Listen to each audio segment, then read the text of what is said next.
Tonight, you're not listening to trumpets at the city gate. You're standing just inside a door that almost never makes a sound. Before you fall asleep, you'll walk the lacquered corridors of the inner court, meet the men whose bodies were turned into guarantees, and see how brushes, seals, and schedules could steer an empire more quietly than any army. You'll watch power reduced to paper, who touches it, who folds it, and who decides which lines the emperor actually reads. Sandalwood wakes in a brazier. The smoke climbs in a thin, undecided line. Somewhere deeper in the palace, a water clock ticks into felted silence, each drop stitching another minute to the night. Paper screens glow like pale ribs around you. Ahead, a vermilion brush lifts, then hesitates above silk, because a eunuch's hand is choosing whether this edict leaves the room alive or sleeps in the dark at the bottom of a stack. Inside the palace walls, though, the transformation is more immediate. The newcomer receives a new name, usually shorter, easier to write on the endless rosters and duty lists. He learns how to move through spaces most people only see as painted backdrops, the side passages behind screens, the doorways reserved for food trays, the narrow gallery that allows you to get from the emperor's study to the wardrobe room without ever passing in front of a window. Very quickly, he discovers an odd truth. The shortest path to influence is not the long road through the examination system and provincial offices, but the last 10 steps before the throne.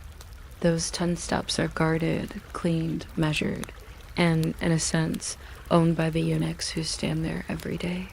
They know how long the emperor will read before he frowns, how he folds a memorial when he is bored, and exactly how much tea it takes to extend a meeting by 5 quiet minutes.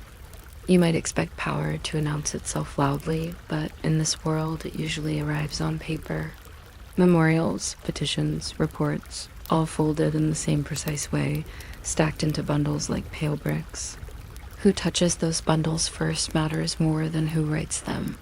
A eunuch with a vermilion brush can decide which document leaves the room alive.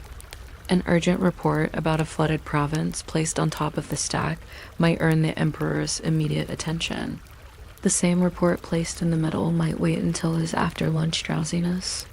Buried at the bottom, it becomes a polite, well-written sigh from a province that will have to solve its own problems.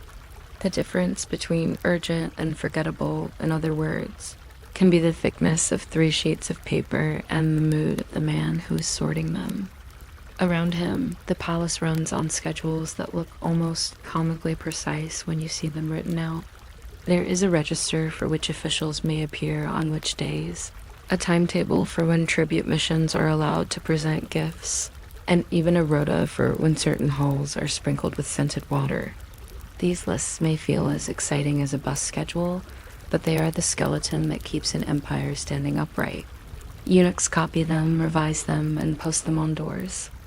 They know, for example, that the Board of Works will present its timber accounts on the 7th day of the 7th month, that the Mongol envoys will be received at the 2nd watch on an auspicious date, and that if the emperor is still in his robe of informal relaxation at that hour, someone in this hallway has miscalculated. Somewhere in the outer city, there might be a poet stirring cloud-like metaphors into ink. But here the important question is, when exactly should the gate be opened, and who is holding the key? Intelligence in this quiet bureaucracy does not look like spies leaping across rooftops. It resembles carefully labeled jars. One office, the Eastern Depot, collects information about officials and their private opinions, like a large pantry full of pickled remarks. Another unit, with the rather cheerful name of the Embroidered Guard, notes the comings and goings of people at court. The palace granaries, meanwhile, report on grain prices, which is another way of saying they report on the mood of the countryside. Eunuchs receive these reports not as shocking revelations, but as little weights on a scale. A whisper from a border fortress, a complaint from a censor, a rise in the price of rice. All are weighed, recorded, shelved. A rumor that appears in 3 different jars begins to look more solid. If nights like this keep you company, you might consider subscribing. And if you share where and what time you're listening from, perhaps the next soft footstep on polished wood will remember you there. Half awake while the inner court decides what morning will look like. Because the story of the eunuch deep state doesn't start with a coup or a speech. It starts with the quietest people in the palace, and the keys they carry without swords. You might not expect the quietest people in a palace to steer the whole empire, but in Imperial China, the softest footsteps sometimes left the deepest marks in the dust. Picture a corridor of lacquer and paper, still as a painting. Somewhere far away, a water clock plinks a beat of time into a bronze bowl. Sandalwood drifts in the air like a thought that hasn't decided what to say yet. At the end of the hallway, there is a door that almost never slams, because it doesn't need to. Everyone who matters already knows that behind it sit a few men with no swords, no sons, and strangely enough, the keys to almost everything. The eunuchs never needed applause to run an empire, and I don't either. If you follow one of these officials from a respectful distance, you notice that power here doesn't swagger. It shuffles in cloth shoes over polished wooden floors. The man you are watching may have been born in a farm village you will never find on a map. His original name might have meant something cheerful, like spring bamboo, or something practical, like third son. Now, on his belt, a narrow strip of jade and a tiny golden tally mark say much more about him than any childhood name. The tally gives him the right to stand close to the emperor's table, to accept folded memorials from the outer court, and, most important of all, to decide which of those folded mountains of paper will actually reach the emperor's eyes before bedtime. He cannot swing a sword, but he can quietly place a document at the bottom of the pile and let time do the cutting. From the outside, the bargain that led him here sounds very simple and very strange.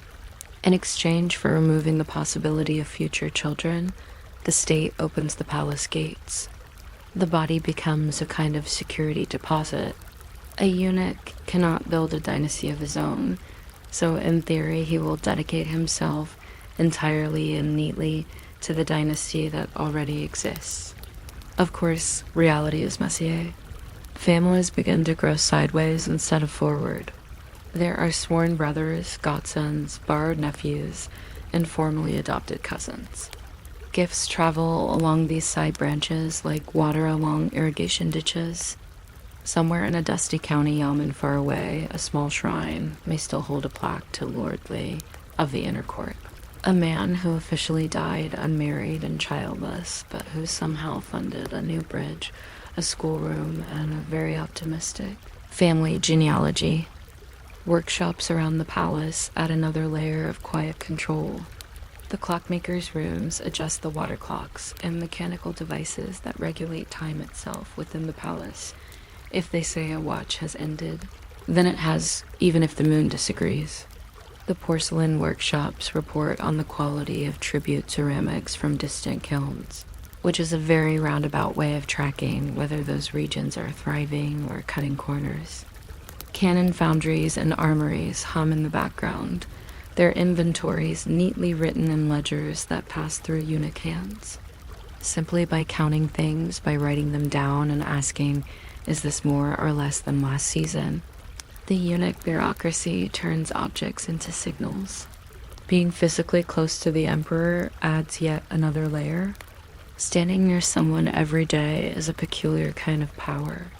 You notice the tiny details, whether they finish their porridge or just stir it, whether they speak quickly or slowly in the morning, whether they stare too long at a particular character in a memorial as if it has grown thorns. Eunuchs pour tea, fetch cloaks, adjust screens against drafts, all while quietly updating an internal weather report. The sun of heaven, partly cloudy with a chance of policy change. A scholar official might only see the emperor during formal audiences, but the eunuch standing by the window sees him catch a cold laugh at an offhand joke, or linger over a map of the northwest border 2 days in a row. Nearness turns attention into currency. With that currency, favoritism becomes almost inevitable. A particularly competent eunuch, or simply one whose timing is good, might become the person the emperor talks to when he is too tired to listen to formal memorials. Small requests accumulate. Could you ask the Board of Rites to move that ceremony by one day? Might the kitchens try a different soup? These sound trivial, like shifting files on a desk, but once a habit forms, larger questions can slip in alongside the small ones. When you are already used to asking someone to adjust the candles or the sequence of visitors, it feels natural to ask their opinion about which general seems more reliable or which minister looks suspiciously energetic. Power grows in the gaps between official procedures where no one else is paying attention. Of course, not everyone outside the inner court is charmed by this. Confucian scholars, with their carefully memorized classics and their love of clear hierarchies, look at this sideways network of influence and feel an itch they cannot scratch. From time to time, they write fiery memorials describing the need to cleanse the inner court, which usually means the eunuchs who have had the misfortune of being both indispensable and unpopular for many centuries.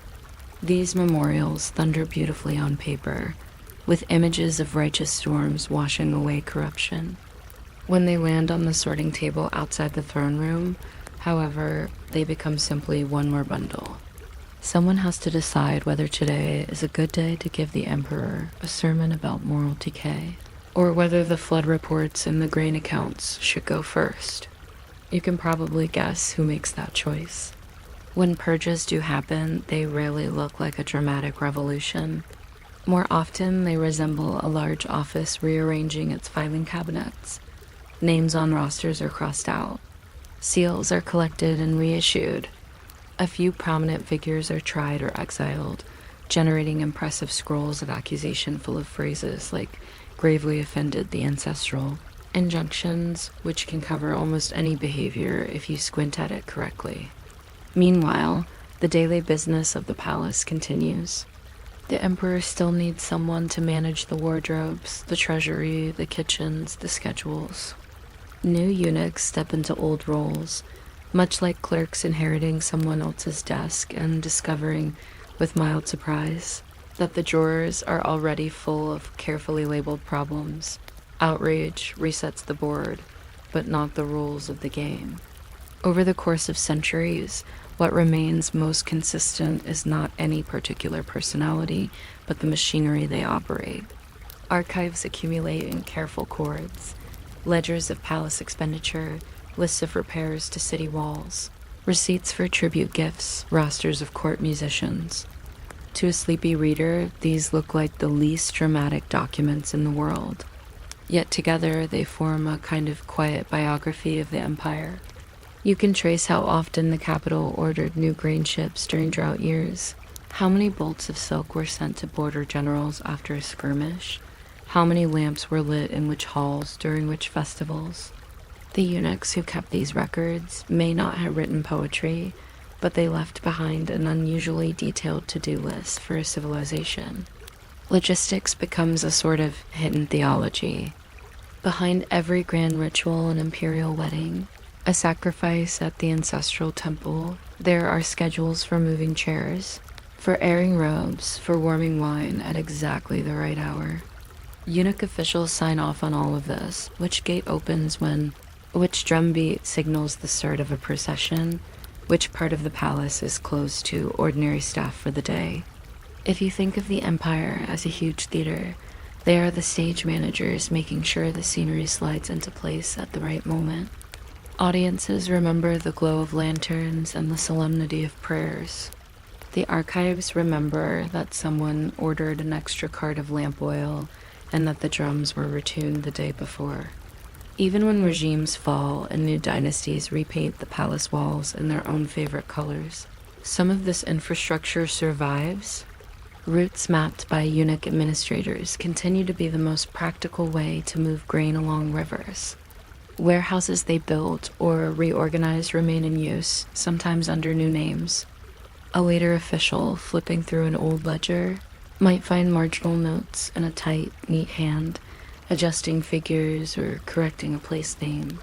The writer's body has long since returned to dust, without descendants to keep his memory and sense bright. But his habit of double-checking barley shipments along the Grand Canal still quietly helps someone avoid famine. If you, as a modern, very comfortable listener, wanted to read this history without losing sleep, you might focus on the scandals, the dramatic trials, the accusations of treason, the whispered plots. But for bedtime purposes, it is more soothing to imagine an oath taken not in a burst of drama, but in the soft, dry calm of a record room. Picture shelves reaching upward, each stacked with grayish scrolls wrapped in cloth, labeled in careful brush strokes. A eunuch clerk unrolls one, checks a date, adds a small note in the margin, and rolls it up again. The oath is something like this: keep facts in one jar, rumors in another. Do not mix them unless you label the mixture very clearly. You can make a similar promise for tonight. When a story seems too dramatic, look quietly for the corridor of small decisions that made it possible. Follow the schedule, the budget, the roster. Ask who kept the key and who copied the list of keys. Eunuchs lived in that space between the obvious and the forgotten, where influence looks like routine. To study them is to accept that history often moves not with fanfare, but with the soft scrape of a brush adding one more line to a ledger. It is perhaps the most boring possible way to run an empire, which is exactly why it lasted so long. So you can let your thoughts wander now, if they like, through those lacquered corridors. Imagine the faint scent of sandalwood fading at the end of the day, the water clock ticking away in its corner, a brush lifted above silk and then set down again to sign off on tomorrow's tasks. Outside, the city sleeps or doesn't, markets close. Distant provinces worry about harvests. Inside, a few men without families of their own make sure the lamps will be lit at the right hour, that the gates will open on schedule, that the emperor's robe will be ready. The ledger closes for the night. The corridor grows dim. Somewhere, a drop of water falls into a bronze bowl, marking time that no chronicle bothers to record, and you are free to drift slowly out of this careful, quiet history and into your own, much softer sleep. You might not expect some of the most powerful people in an empire to be men who technically weren't supposed to have descendants, but Imperial China was very comfortable with contradictions. In the twilight halls of the Forbidden City, the people who carried the keys to the doors, the seals to the documents, and sometimes the secrets in between were the eunuchs. They were not quite insiders, not quite outsiders, living in that thin corridor between the emperor's private life and the machinery of the state. It is a very specific, very bureaucratic kind of power, exactly the sort of thing that is perfect to fall asleep to. Picture a long lacquered corridor, faintly smelling of sandalwood and dust. Screens slide instead of doors slamming. Silk shoes whisper instead of boots thudding. At the far end of that corridor sits a small table with a large seal, and beside it, a man with no sword, no family name worth passing on, and a very detailed schedule. His power is simple. He decides which documents reach the emperor first, and which ones quietly go to the bottom of the stack. In a court where timing is everything, being in charge of the stack is far more decisive than owning a sword. If you are somehow still awake by the time we get to the specialist department in charge of counting Imperial hairpins, you are welcome to subscribe or at least remember to come back. But really, don't make it a task. This episode is supposed to erase tasks, not add them. To hold that position at the end of the corridor, a man had to pay a price that was literally carved into his body. Castration, in theory, made him safe. No biological sons to promote, no clan to enrich, no marriage alliances to plot.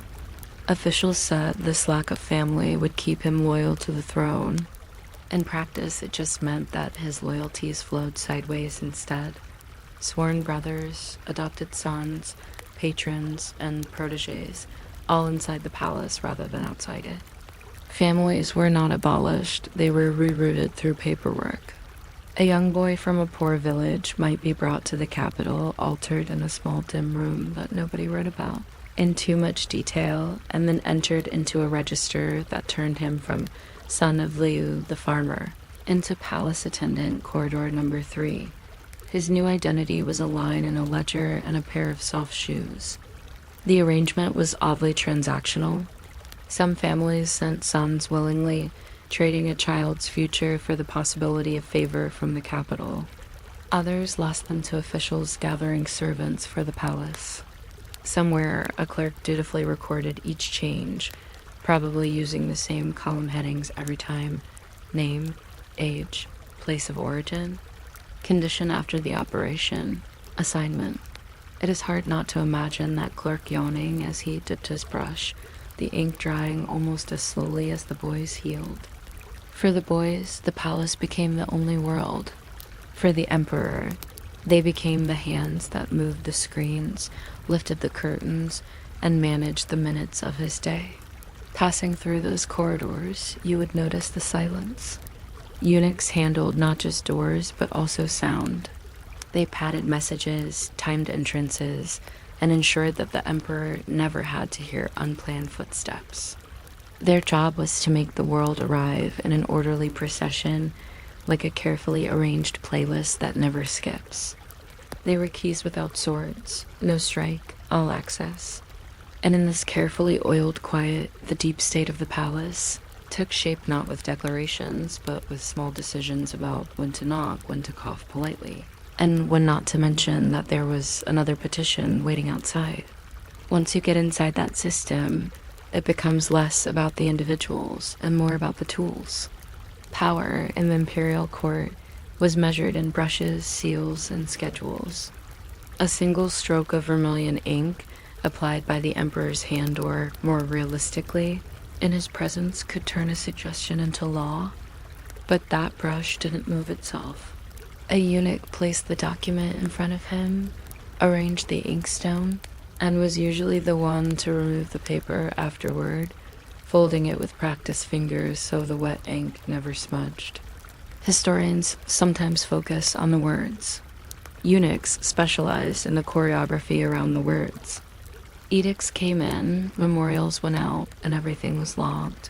The palace bureaucracy loved lists. It trusted columns more than conversations. Memorials that arrive late, especially those criticizing powerful figures, might simply be regretfully delayed. The phrase sounds accidental, like missing a bus, but the delay could mean the problem quietly resolved itself, or the complainant lost enthusiasm. Eunuchs acted as traffic controllers for these documents. They sorted by urgency, by sensitivity, by whether the emperor was in a good mood, and perhaps by whether the petitioning official had been rude last time. Somewhere in the archives, you can almost hear the rustle of a document being moved from the urgent pile to the we will see pile. Surrounding this river of paperwork were workshops and depots, all staffed and managed by eunuchs. There was the Eastern Depot, part intelligence bureau, part postal service, part rumor filter. Eunuchs here weighed words the way tea masters weighed leaves. A whisper about a provincial governor might be considered too light, needing more evidence. A cluster of reports about the same official would be judged strong enough to brew into a case. In another building, eunuchs oversaw warehouses for porcelain, silk, weapons, musical instruments, and tribute gifts from foreign lands. They knew how many elephant tusks were in storage, how many rolls of brocade were due to arrive next month, and whether the collection of mechanical European clocks was ticking properly. The palace granaries were their realm as well. Grain flowed in from the empire and out again to feed soldiers, officials, servants, and the occasional emergency relief mission. Every sack had a number, every number had a line, every line had a keeper. If this begins to sound like a gigantic spreadsheet made of bamboo and paper, that is essentially what it was. Eunuchs were the administrators of this living spreadsheet, sliding rows and columns around in the form of orders and receipts.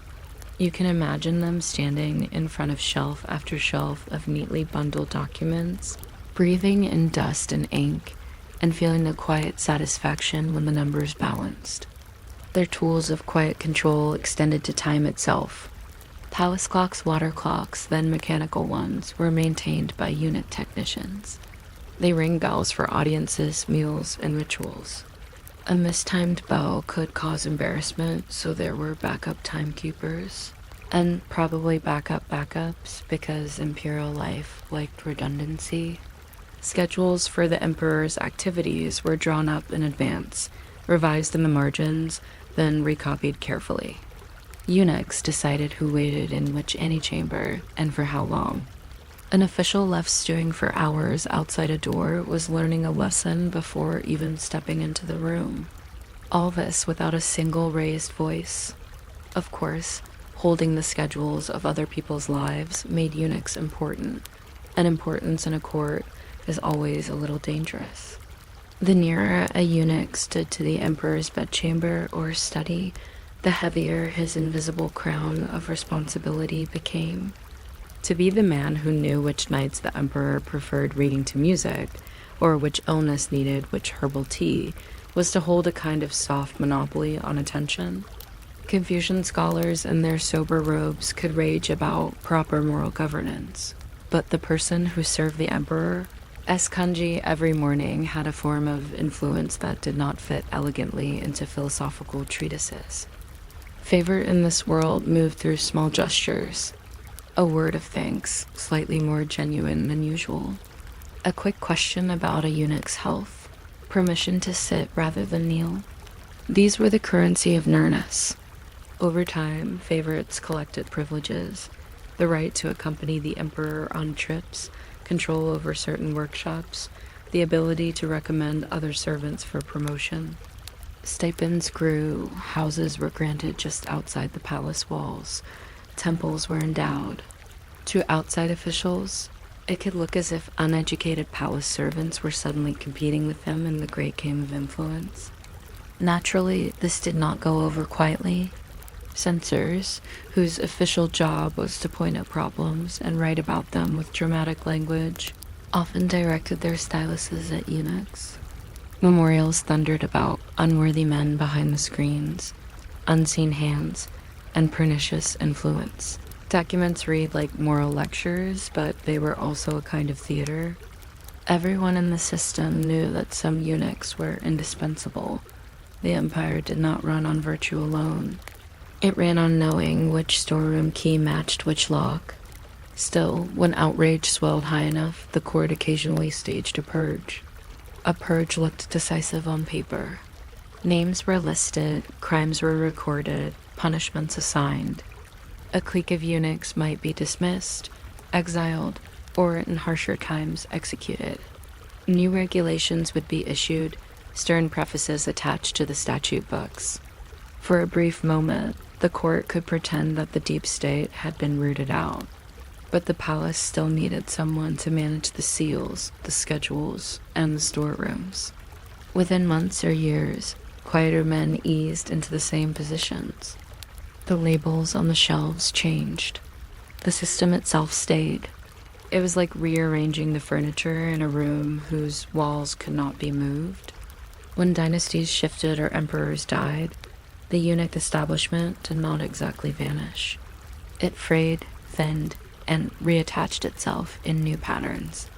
Archives remained, carefully tied with cords.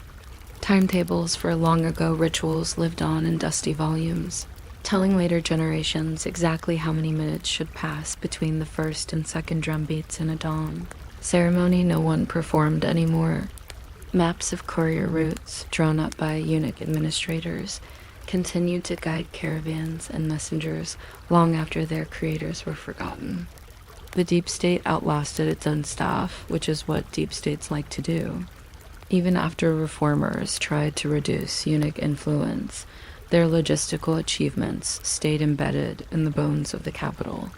Palace complexes had been built according to their routines. Kitchens were located based on serving routes they had optimized. Granaries stood where their accounting systems found it easiest to track stock.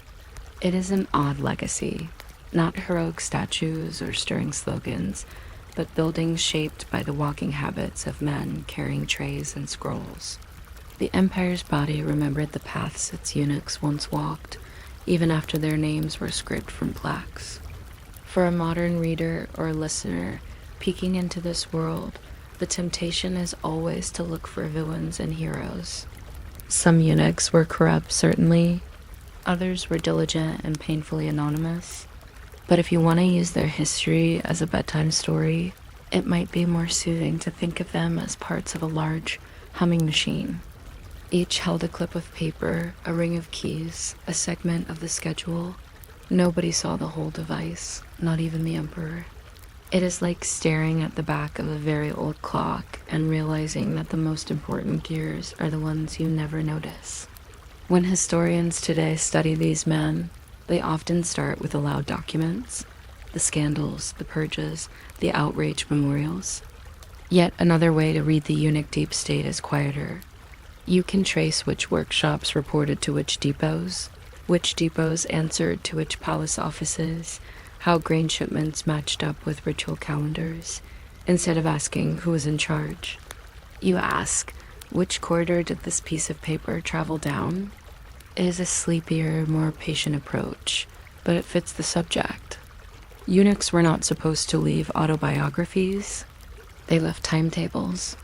So if you are lying in the dark now, letting your thoughts drift along these corridors, you might imagine taking a slow walk through an empty palace. The sandalwood brazier has almost gone out. A water clock drips somewhere, measuring time that nobody needs to measure anymore.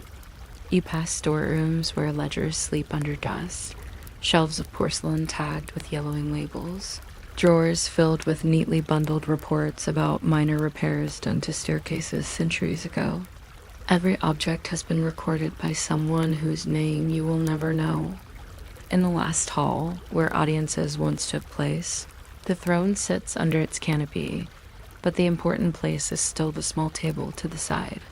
The Imperial seal waits in its box, heavy and unused. Beside it lies a brush, dry and silent. If someone were to bring a document here, unfold it, and place it in the right spot, the old machine might hum faintly again. But there is no one hurrying down the corridor, no soft shoes, no quiet hands arranging the strokes of the day. The eunuch deep state has retreated into the margins of history, leaving only the schedules behind. You can let those schedules blur now. Names soften, dates slide past, seals fade. What remains is the feeling of an entire system held together by people who rarely raised their voices, who lived in the space between doors, who ran an empire by deciding who entered a room at what time. It is an almost invisible kind of power, made of tiny decisions repeated endlessly, like the ticking of a clock you only notice when the room is very, very quiet. You might not expect the quiet rustle of court robes to be one of the most powerful sounds in Imperial China, but for a few centuries, it more or less was.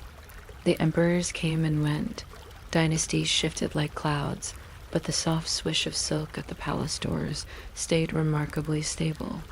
If you listen closely, very closely, the way you do when you retry not to think about tomorrow, you can almost hear it. A small group of men with no armies, no sons, and technically no swords, rearranging the business of an empire by deciding who gets to knock on which door. If you're still awake by the time we get to the department in charge of weighing gossip, you can subscribe or follow or whatever you like. But honestly, by then I hope you've forgotten where the buttons are. That will mean this is working. Imagine a hallway that doesn't really end. Polished floor, high lacquered panels, paper screens that promise rooms but mostly offer more corridors. Somewhere at the far end of this maze, there is a single door that matters more than the others, the one that leads to the Emperor as actual presence. Most people in the world, even important ones, never see that door. They send memoranda or gifts or very respectful complaints, and those written mountains travel in bundles through courier stations, relay offices, outer ministries. And at the very last stage, when the papers have survived every other official obstacle, They arrive at a desk that technically isn't a ministry at all. It is a little suite of rooms shaped by habit and convenience, staffed by men in soft shoes who know exactly how the emperor likes his day arranged. These are the eunuchs.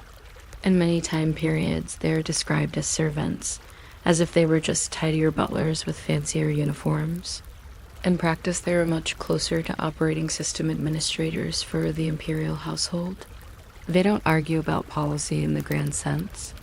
They simply decide what the emperor sees first, and what can wait until after lunch, and what arrives slightly rumpled with a sigh at the end of a long day. If the emperor never reads your request, you might as well have written it on steamed rice and eaten it. So the man who holds the schedule, the seal, and the small carved box where petitions spend the night is, in a calm and very boring way, dangerous. To reach that position, most eunuchs have traded something irreversible. Castration closes one door but opens others, and in the logic of the palace, this exchange makes a strange sort of sense. A eunuch has no sons to inherit his post, no bloodline to build a rival clan. That is the theory, anyway. It means they can be allowed close to the emperor's person, and to the women of the inner court, which for a ruling family worried about coups is both convenient and reassuring. In reality, of course, power does what power always does. It flows sideways. If you cannot have sons, you adopt nephews, cousins, promising boys from poor families, creating new kinds of families that grow not downward like a tree, but sideways like ivy on a wall. So a boy might enter the palace from a village where his name was just a name, shared with many others who sold vegetables or carried water.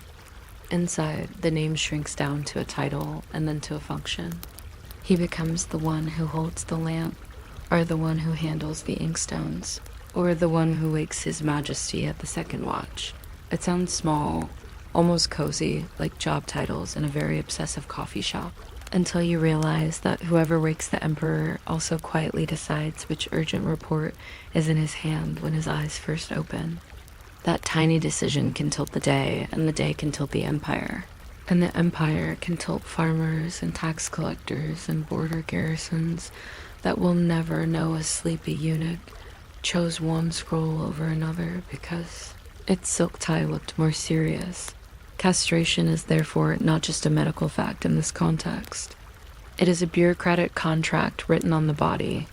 You sign once, and you sign forever. Having done so, a eunuch can be trusted with keys, stamps, and secrets that no minister with an ambitious cousin would ever see. The price is that there is no retirement cottage full of grandchildren at the end of it.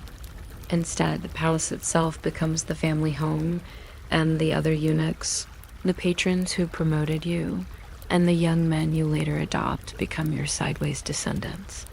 It's like replacing a family tree with a family lattice, a sort of wooden screen of obligations and favors, very intricate, very delicate, and impossible to dust properly. Power in this world begins, not with weapons, but with doors. The sword is replaced by the seal, the spear by the schedule. When you stand at the point in the corridor where everyone must pass to reach the emperor, you do not need to raise your voice. You only need to decide whose footsteps you hear today. Somewhere in the background, a water clock drips through its calibrated bowls, measuring time in tiny patient drops, and the eunuch on duty notes, without much emotion, that the Minister of Works is 15 minutes late, while the commander of a distant garrison is 10 minutes early and carrying a box that looks suspiciously like a bribe, but is technically a gift. None of this is dramatic. It is all written down. But in the margins of these small notations, empires bend. Once the thresholds are firmly guarded, another world opens up behind them, the world of paper. The eunuch's real weapons are not daggers but brushes, and the battlefield is the stack of documents waiting for the Imperial vermilion ink. Who touches that brush decides which edict is copied in full, which is summarized politely, and which is quietly returned to the sender with a suggestion that it be reconsidered in more flattering terms. In a palace that runs on written orders, the phrase late document is almost an insult. A memorial that arrives after the emperor has already made up his mind might as well be written in visible ink. So the eunuch offices specialize in never being late. Couriers ride night and day, arriving at little gates reserved for palace staff, where tired horses snort in the cold and letters are whisked away into rooms lined with pigeonhole shelves. Their clerks, often eunuchs themselves, or apprentices under their direction, sort, stamp, and cross-reference everything. They have memorized the sequence of reign titles and the order of ministries. They know which officials like extra honorifics in front of their names, and which ones threaten to resign if praised too extravagantly. There is an art to making everyone feel properly addressed. Even the ink thickness matters in a way that would horrify modern printers. To read their ledgers is to wander through a landscape of tiny decisions. Here, a grain shipment is logged as having arrived within the expected span, which means someone will keep their job. There, a complaint about a crook tax collector is copied twice and underlined, so that it will catch the emperor's eye on an otherwise dull morning. Somewhere in the section for palace expenditures, an entry for candles extra for late study hints that the ruler actually did stay up reading, at least that night. All of this is meticulously recorded, not because anyone plans to make a thrilling story out of it, but because next season there will be more grain, more complaints, more candles, and the clerks will need to know what normal looked like last time. From these papers, power trickles into more tangible tools. The eunuchs control seals, those little carved stones that transform a handwritten decision into an official command. Without the right seal, an order is just calligraphy. With it, ships load, soldiers march, taxes move from one column to another. There were historians tell us entire offices whose main duty was simply keeping track of which seals were in use, and which had been retired in case a forgotten one tried to make a comeback in the hands of a creative forger. It is bureaucracy defending itself with more bureaucracy, like a self-aware filing cabinet. Yet paper and seals would be lonely without information. And information, in a palace, travels by ear long before it arrives on a page. So the eunuchs build networks that look, from a distance, like household departments. There's the Eastern Depot, the embroidered guard, the palace granaries and workshops. On paper, these are just practical institutions: guards, stores, repair shops. Inside, they are also delicate listening devices. A carpenter notices which prince orders repairs most often. A storehouse clerk tracks which noble families buy more grain than their lands should require. A guard hears which advisor leaves the emperor's quarters smiling and which leaves pale. Rumors in this system are treated like raw tea leaves. They are weighed, dried, blended, and only then brewed into reports. An offhand remark from a merchant in the southern provinces might join a complaint from a regional official and a note about unusual troop movements. Together, they become a discreet memorandum that arrives at a eunuch's desk, where it is summarized once more before being nudged into the emperor's reading pile. At each stage, the story becomes less colorful and more precise, like a bedtime tale that has had all the exciting parts removed for safety. The workshops, too, become extensions of this quiet control. Eunuch-supervised artisans produce clocks that can measure the watches of the night, porcelain destined for diplomatic gifts, maps that show mountains as tidy bumps and rivers as well-mannered lines. Every object is a sort of frozen decision. This many hours in a day, this many provinces, this road more important than that road. When a map is updated, the courier's routes change. When a clock is refined, the timing of audiences shifts. You might think of it as version updates for the Empire's internal software, except the patch notes are written in elegant brushstrokes and nobody ever clicks, "Remind me later." In this environment, proximity itself becomes a kind of currency. a cup handed to the emperor at just the right temperature, a poem chosen to soothe a bad mood, a reminder whispered when a name refuses to come to mind. These are the little services that bind ruler and servant in a network of habits. The eunuch who reliably manages such details becomes a fixture of the throne room, not by thunderous speeches, but by always being present, always slightly to the side, always ready with the next appropriate piece of silk scroll or snack. It is an extremely specialized form of customer service, with the customer technically unable to leave a review, but very able to alter your entire career with a glance. Over time, familiarity breeds influence. Favorites emerge, men whose faces appear repeatedly in the records, described with phrases like intimate attendant or trusted companion of the inner palace. These are vague terms designed to reveal nothing and imply everything.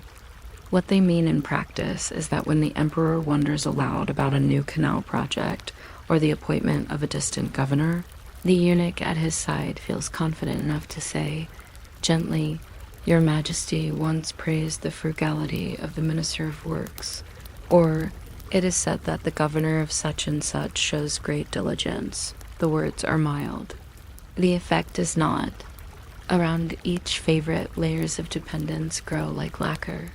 Scholars from outside the palace send them books and suggestions, hoping their ideas will be passed along. Household officials inside the walls bring gifts at festival times, perhaps a clever little mechanical bird from Suzhou, or a particularly fragrant batch of incense. In return, the eunuch helps them in small ways, arranging a timely audience, ensuring that a damaging complaint is answered before it festers, or simply speaking their names aloud at the right moment. On a human level, this looks like friendship and gratitude. On a political level, it is an informal ministry of being near the emperor, with no official nameplate and no easy way to audit. Of course, other people notice. Confucian scholars who dedicate their lives to the proper order of things tend to view eunuchs with wary disapproval. In their vision of the universe, a clear hierarchy stretches from the emperor through ranked officials down to the commoners, all governed by ritual and moral example. Eunuchs do not fit comfortably into this grid. They sit beside the throne without passing the proper examinations. They influence decisions without speaking in open council. They attend rituals without having the correct family line. It is, from the scholar's perspective, like discovering that your carefully arranged library is being subtly reorganized by the janitorial staff. So memorials appear full of righteous concern. They call for cleansing the inner court, for limiting eunuch authority, for returning proper governance to the officials who incidentally are writing the complaints. Sometimes the emperor listens. A favorite falls from grace, an office is dissolved, a name disappears from the records with only a brief note. It can happen very quickly. 1 month, a eunuch is recorded as receiving lavish gifts. The next, his estate is being inventoried by those same careful clerks, line by line, as if nothing unusual had occurred. Outrage, like a summer thunderstorm, crashes loudly, and then the sky goes back to its previous color. Yet the machine continues. When one group of eunuchs is purged, another is promoted to take their place. The functions they performed, holding the keys, managing the schedule, collecting information, do not vanish, because the empire has grown dependent on them. It is hard to go back to a world where ministers must stand in long lines in public halls when you are used to a system in which the emperor's breakfast tray arrives with a neatly arranged summary of overnight developments. Moral theater may remove individual actors, but the stage stays built, the props remain in storage, and someone still has to raise the curtain tomorrow. Meanwhile, the physical traces of eunuch power quietly accumulate in places that are not particularly dramatic. Filing rooms, storerooms, archives. After the last of a powerful clique is gone, scholars and clerks sift through their papers, tying together bundles of decrees, private letters, and inventories with cords that will outlast everyone mentioned in the text. schedules for palace maintenance, lists of repaired gates, emergency plans for evacuating the Imperial family during floods. All of these continue to be useful long after the names at the bottom have fallen out of fashion. It is like inheriting someone's extremely detailed planner and realizing that, while you have no idea who Mr. Zhang with the eyebrows was, his notes on which bridges collapse first in heavy rain are still very practical. As dynasties fall and capitals shift, many of these records are lost, but not all. Some are recopied by later historians who love a good footnote. Others survive by accident, a box mislabeled, a chest forgotten in a side hall. What remains paints an unglamorous picture of eunuch work. Their legacies are not fiery manifestos or stirring speeches, but routes mapped, fleets properly provisioned, accounts kept balanced enough that the granaries did not run out at awkward moments. It is logistics as a hidden theology, an unspoken belief that if you keep the roads passable, the kitchen stocked, and the schedules clear, the empire is at least less likely to fall apart dramatically before lunch. Sometimes a eunuch ends his career far from the palace, traveling with an admiral or overseeing a provincial project. In the Ming Dynasty, for example, eunuch envoys were sent abroad with treasure fleets, not because sailors required particularly delicate supervision, but because the emperor needed trusted representatives who depended entirely on his favor. Their reports on foreign lands are sprinkled with careful observations: which ports are deep enough, which rulers appreciate porcelain, where the pepper is cheap, where the winds are tricky. These notes come home and slip quietly into the archives, where they may influence a trade decision years later, long after the original traveler has retired to a comfortable but thoroughly supervised house. For us, looking back, it is tempting to search these records for dramatic revelations, secret plots, hidden rebellions, scandalous romances. There are some sprinkled here and there, but the bulk of the material is stubbornly dull. That is, in a way, the point. The eunuch deep state functioned best when it was invisible, when the empire ran on time, when crises were smoothed out before they became stories. Their greatest successes are the non-events, the famines that were mitigated just enough, the potential uprisings that never got past the rumor stage, the diplomatic insults that were quietly edited out in translation. You cannot build an exciting movie out of avoided disasters, but you can sleep more easily knowing someone took notes. If you wanted to study this system properly, you would start not with the loudest scandals, but with the smallest scraps. You might put seals, depots, and ledgers in one pile, the flow of grain, soldiers, and letters in another, scandal and rumor in a third, clearly labeled handle with care. You would watch the corridors, counting how many times a day certain doors open, and close noting which officials always arrive together, as if afraid to be alone with the man who holds the appointment list. You would treat each day's schedule as a sacred text of its own, which rituals are postponed, which audiences extended past their allotted time, which petitions sent back for clarification. That is really a gentle no. Over weeks and years, a pattern would emerge, quiet but undeniable. The eunuchs do not rule in the way emperors or warlords do. They do something both smaller and more persistent. They decide where attention goes. In a modern setting, you could compare them, perhaps, to the unseen algorithms that decide which messages appear at the top of your screen and which sink out of sight. They shape reality by shaping what is noticed. It is far from glamorous. It is, from a narrative perspective, almost aggressively boring. And yet, if you tilt your head just right, it is also strangely comforting. Someone, somewhere, is keeping track of the candles, the door hinges, the courier routes, the water clock bowls. So you might imagine, at the end of the day, a senior eunuch sitting alone in a small study within the palace, the bustle of the court fading to a muffled hum.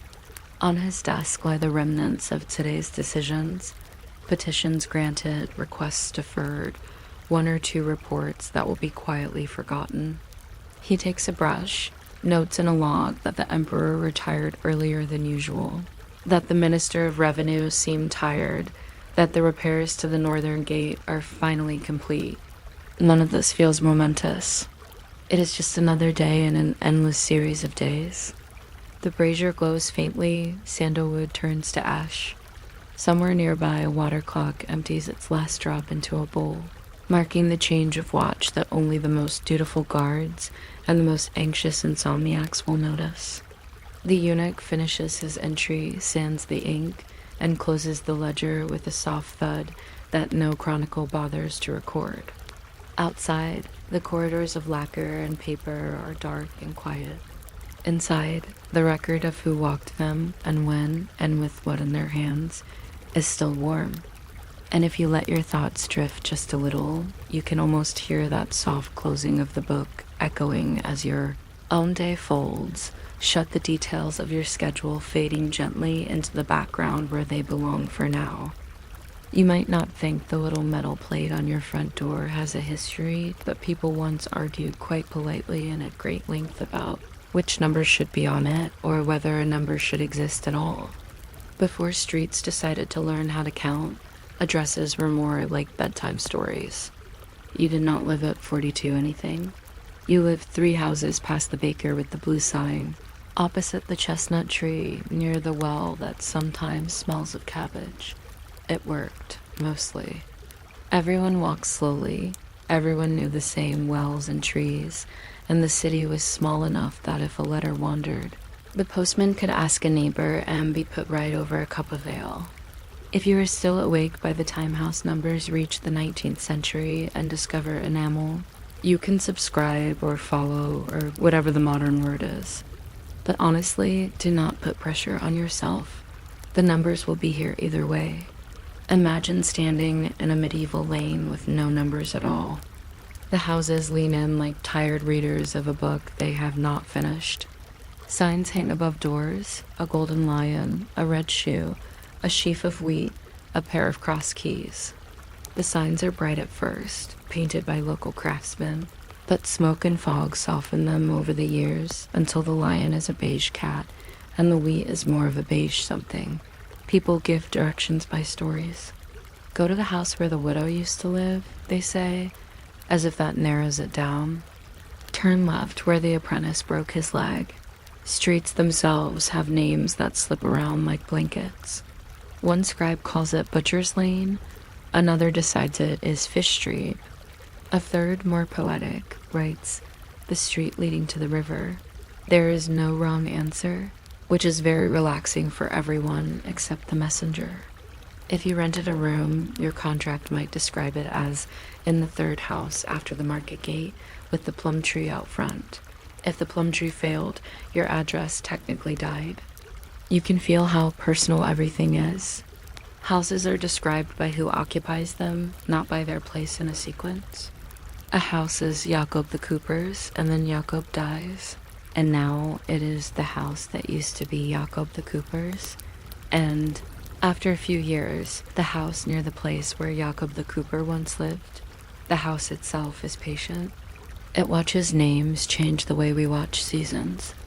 Travelers carry little sketch maps in their heads. Look for the fountain where the water spills from a lion's mouth. They whisper to themselves, trying not to forget. In some cities, streets get nicknames that never appear in official documents at all. They are purely oral, like lullabies. The magistrate writes North Lane on a charter. The people call it Crooked Street because a single house decided not to line up properly 2 centuries ago, and no one had the heart to make it move. When governments start caring about soldiers and taxes in a more organized way, streets become reluctantly a spreadsheet. 18th century officials look at their towns and see not cozy clusters, but problems. Conscription lists with missing men, tax rolls with too many Johanns and Marias, quartermasters unable to find the house where 50 boots were ordered. It is very hard to send a summons to the house after the one with the green shutters that used to be brown. Someone proposes an experiment. Assign numbers just for military purposes, as if the town is a long row of barracks. It starts in some places with chalk marks, temporary, as if the town might change its mind. A clerk walks down the street with a bucket of whitewash and a brush that is far too large for the job, painting wobbly numerals on plaster and wood. Residents watch from doorways as their homes are turned into fractions of an army table. The numbers look shocked to be here. In some Habsburg towns, each house is given a conscription number tied to the people inside rather than to the street. A single number might represent a building, its garden, its sheds, its chickens, and all its inhabitants, from grandmother to stable boy. If someone moves, the number goes with them onto a new list. On paper, the house itself is strangely unimportant. You can imagine that young recruit, half asleep, reciting his life in digits. Village name, house number, regiment. If the house burns down, the number can continue on as if nothing happened, haunting a fresh structure built on the same spot. The street, meanwhile, remains unnumbered to the eye. Visitors still ask for the baker with the blue sign. Only the clerk in the office knows that secretly, the baker is 127. Over time, the hidden numbers become public. Taxmen are practical people. It is easier to visit houses in numerical order than to rely on memory. Inspectors begin to insist on visible marks. At first, it is whatever lies to hand. Charcoal, paint, a carved stone if the owner is proud or wealthy. Some numbers crawl up the doorframe. Others perch above lintels like shy birds.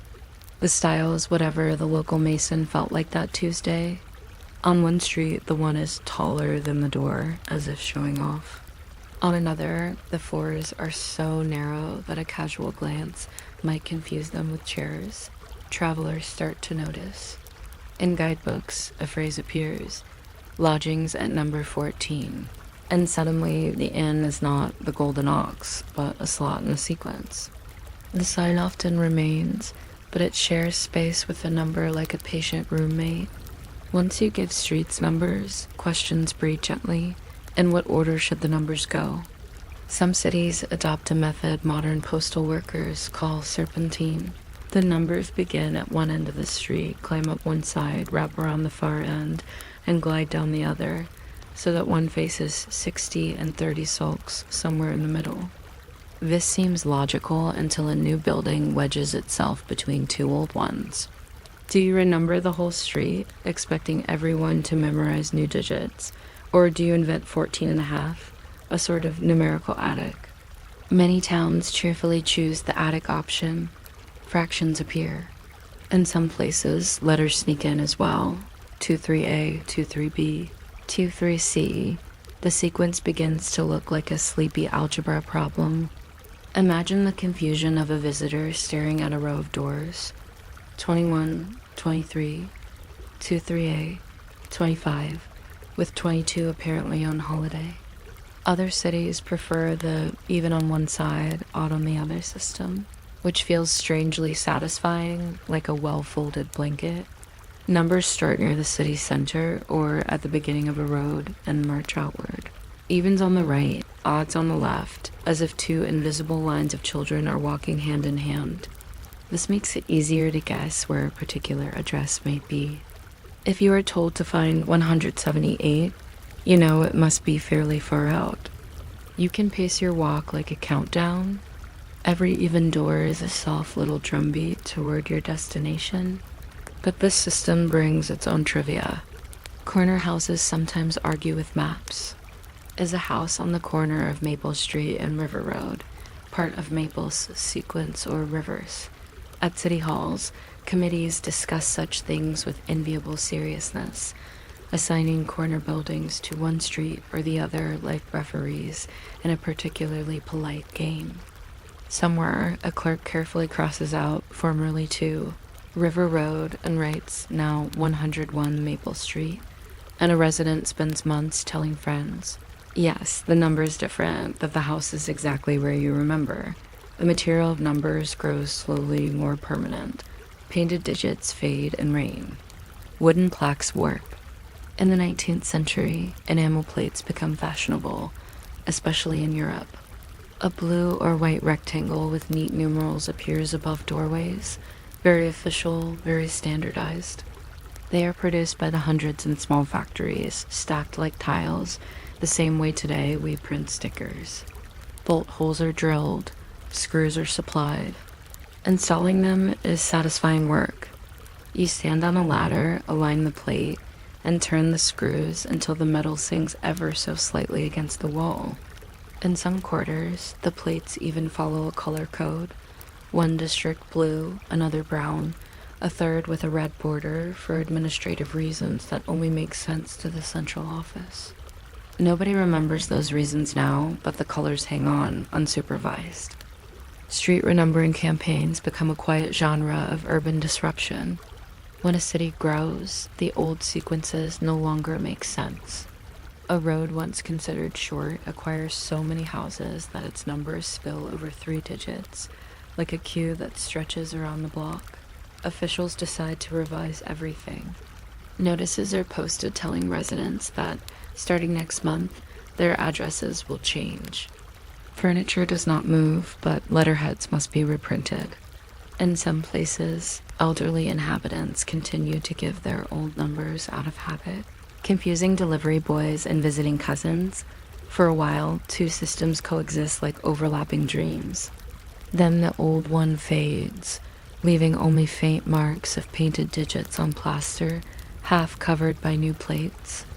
If you walk slowly enough, you can often see the ghost of the previous number just above or beside the current one, like a whisper that was never fully erased. You might imagine that everyone resisted these changes fiercely, but most people were too busy with practical concerns: markets, children, the weather.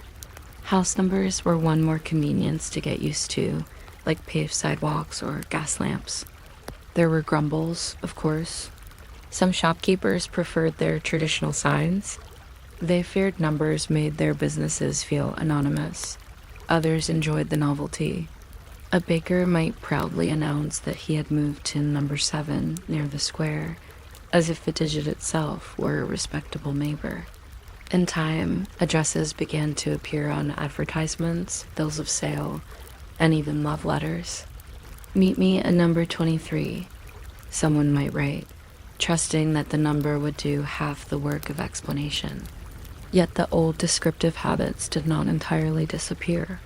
People continued to say, "the yellow house next to the pharmacy," or "the 3rd balcony from the corner," especially in neighborhoods where everyone knew everyone else.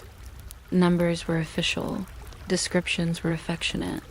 In some areas, nicknames replaced formal street names in daily speech for centuries. The registry might say New Street, but the residents still called it the Street of Lanterns because one landlord in the 18th century installed an unnecessary number of lamps. A letter addressed to old Marta, in the house with the many lamps, might well find its way there. The postman smiling as he tucks it through the slot marked 19. Far from big cities, in small villages, numbering remained casual. A single road with 10 houses did not demand much structure. Some rural communities simply numbered houses in the order they were built, regardless of their position on winding lanes.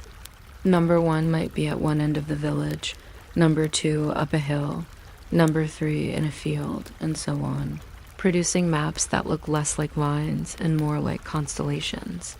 Visitors relying on logic were defeated. Locals navigated by memory and gossip. As new houses appeared, they took the next free number. Even if that meant that 47 stood between 12 and 13, it was, in effect, an address chronology rather than an address geography, a kind of quiet timekeeping carved into wood. In some port cities, tiny brass numbers were even stamped onto mooring rings along the quays, so that ship captains could be told, "Tie up at ring 14. These numbers had a very short horizon of importance. They mattered intensely for the brief time a vessel occupied that slice of harbor, then were forgotten as soon as the ropes were cast off. Rain corroded them slowly. Barnacles tested their edges. No tourist ever took a photograph of mooring ring 14, and yet it had a number all the same, dutifully recorded in harbor books. It is comforting, in a way, to know that even things that do not care about numerals still get assigned them.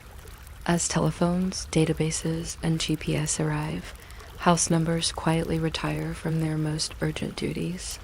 You no longer need to know that Mrs. Rossi is at 18 via something. Your phone remembers. Delivery drivers follow digital maps that chirp before each turn. Yet the plates remain, patiently doing their job for anyone walking on foot, for children learning to count by skipping from door to door, for lost tourists whose batteries have failed. You might notice how many numbers are slightly crooked, how many have chipped enamel at one corner, how many have been painted around rather than removed when a wall was refreshed. Each small imperfection is the result of someone saying, "It is good enough," and going home for dinner. At night, when streets empty and shops darken, the numbers stay where they are, reflecting occasional headlights or the soft orange of a lamp. They make no sound. They keep their stories in order. If you stroll down such a street very late, you might feel the faint comfort of being cataloged, of standing somewhere precise in the quiet row of things. Behind each digit lies an accumulation of decisions, from armies needing lists to municipal clerks obsessed with symmetry, from painters holding dripping brushes to homeowners choosing whether they prefer serif or sans serif. None of them intended to help you find your way home in the dark tonight, but they did, indirectly, simply by caring that houses should stand in some sort of sequence. You can imagine, finally, a future archaeological dig in a city long since changed, where someone uncovers an enamel plate that reads 27. Without its street, the number is almost meaningless. It could have belonged to a bakery, a tailor, a dentist, or a cramped apartment where a student once fell asleep over exam notes. The archaeologists will record it carefully in a catalog, assigning it yet another number in yet another system, perhaps object 542, numbers all the way down. By then, your own address will be a quiet memory, if it is remembered at all, but the habit of lining things up and counting them will almost certainly continue in some new format, neat and sleepy. And somewhere far from that future, you lie in your room, the digits on your own door completely still, doing their one small job, keeping your place on the street while your thoughts drift somewhere that reassuringly has no numbers at all. You probably don't to imagine that a scrap of wood nailed beside a stone bridge could decide the rhythm of an entire kingdom, but for a very long time, it quietly did exactly that. Somewhere along a slow river in the gray light just before dawn, a toll keeper would lift. A sleepy head push open a small shutter and peer out to see if anyone was unfortunate enough to be traveling this early. The bridge itself would outshine him in every story and painting, of course. Arches always get more attention than the person who counted the sheep going over them. Still, the bridge could not charge for its own use, so a human being, a not quite unimportant watcher of coins and carts, had to be there. If you are somehow still awake by the time we reach the argument about whether a goose counts as luggage, you're welcome to subscribe. But really, don't strain yourself over it. Just let the bridge, the booth, and the very slow paperwork slide past you like the river underneath. Imagine approaching one of these medieval bridges as the sky is just turning the color of watered milk. The first thing you do notice is not the toll booth, but the sound. Iron rims on cobblestones, wooden wheels grumbling, and somewhere a cow disagreeing with the idea of travel. The toll house clings to the side of the bridge like a barnacle half, masonry half timber with a gap that looks too small for serious money to pass through, but just large enough for a suspicious pair of eyes. Those eyes belong to the bridge warden, or the peager, or the pontarius, depending on the language and century, though in practice everyone just calls him the man at the bridge. He works out of a room that smells of wet wool, cooling ashes, and ink that has been watered down once too often. On the wall behind him, there is a board with the rules written out in firm, cramped letters. So much for a cart, so much for a horse, so much for a pack animal, so much for a person on foot and delicate. Little exceptions for things like clergy, royal messengers, and people who can convincingly claim that they are only going halfway across. The warden has a little stool, a chest with iron bands, a stack of wax tablets, or a ledger, and perhaps a rough measure hanging on a nail to judge the size of barrels. That is the entire infrastructure of a fiscal system that can decide whether a shipment of salt ever reaches a town market. It all fits neatly in less than 8 square meters. Once you step into his field of vision, a small ritual begins. He squints, you stop, and a question hangs in the air that never changes. What are you, and how much are you worth to this bridge? The rules try so hard to answer this. They list carts with 2 wheels and carts with 4 wheels, small wagons and great wagons, pack horses and saddle horses, oxen alone and oxen in pairs. They solemnly distinguish between merchants with bundles and peasants carrying their own produce, because theoretically peasants are paying for passage, not commerce. In practice, the tollkeeper is supposed to know the difference just by looking at your hands, which is not a science covered in any university curriculum. This is where the boredom gains an almost artistic quality. Day after day, the warden compares reality against the list. Does a cart with 3 wheels, one temporarily lashed on after an accident, pay as a 2-wheeler or a 4-wheeler? Does a pilgrim with 4 geese on a rope count as a trader or just an optimist? Somewhere very far away, a bishop or a royal council wrote a neat Latin phrase intended to cover all of this, and here it has to meet a man in a drafty hut who hasn't had his breakfast yet. Because the bridge belongs to someone, often a lord, sometimes a town, occasionally a monastery. The toll house is mostly an instrument for transforming movement into income. The rules are copied out again and again, into charters and contracts and court records. One parchment might state that the toll's revenue is pledged for the upkeep of the bridge, another that it covers the debts of a crusading noble who never came back, and a third that it now supports candles in a particular chapel. These documents talk about the toll in grand, sweeping numbers. So many weavers a year, so many florins in perpetuity, half the revenue for the lord, 1/4 for the town, 1/4 for the bridge's own repairs. Then, at the smallest scale, the tollkeeper's ledger tries to line up with those promises. It doesn't tell sweeping stories. It just notes 2 wagons of wine on St. Martin's Day, 6 sacks of wool, 4 pigs, argumentative, 1 cart stuck on the approach because someone misjudged the mud. The ledger does not comment on the dignity of pigs, naturally, but the fact that they are counted tells you something about how seriously this all is taken. If a thing can cross, it can, in theory, be made to pay. Every few lines, there is a little mark that shows the tollkeeper has collected in coin instead of in kind, or perhaps that he has been allowed to offset his own wages against the day's income. Sometimes a column appears for exemptions, clergy writing on church business, soldiers marching under a banner, messengers carrying the seal of a prince. These people show their privileges like little shields against the world, and the warden has to recognize them, or at least pretend convincingly that he does. The records are surprisingly specific about this. They will say that a bishop is exempt so long as he is attended by no more than 10 horses, which means somewhere, at some forgotten crossing, a bishop once turned up with 11, and somebody worried about the precedent. You can almost imagine the argument carried out in low, irritated voices on a chilly morning, while the horse number 10 and horse number 11 quietly chew their bridles. The ledger, of course, simply notes, the bishop and his company exempt. It has no patience for drama. The more you look at these tolls, the more you see that the bridge is not really concerned with water at all. It is concerned with direction.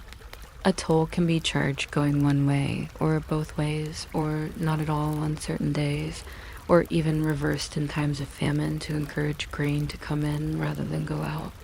Market days are carefully watched. A town upstream might negotiate slightly lower tolls so that merchants choose its quay over a rival base.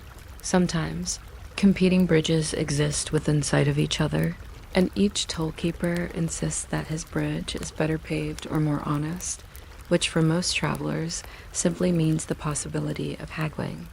There are occasional attempts at tax evasion, of course. Barges unload before the bridge and reload after it.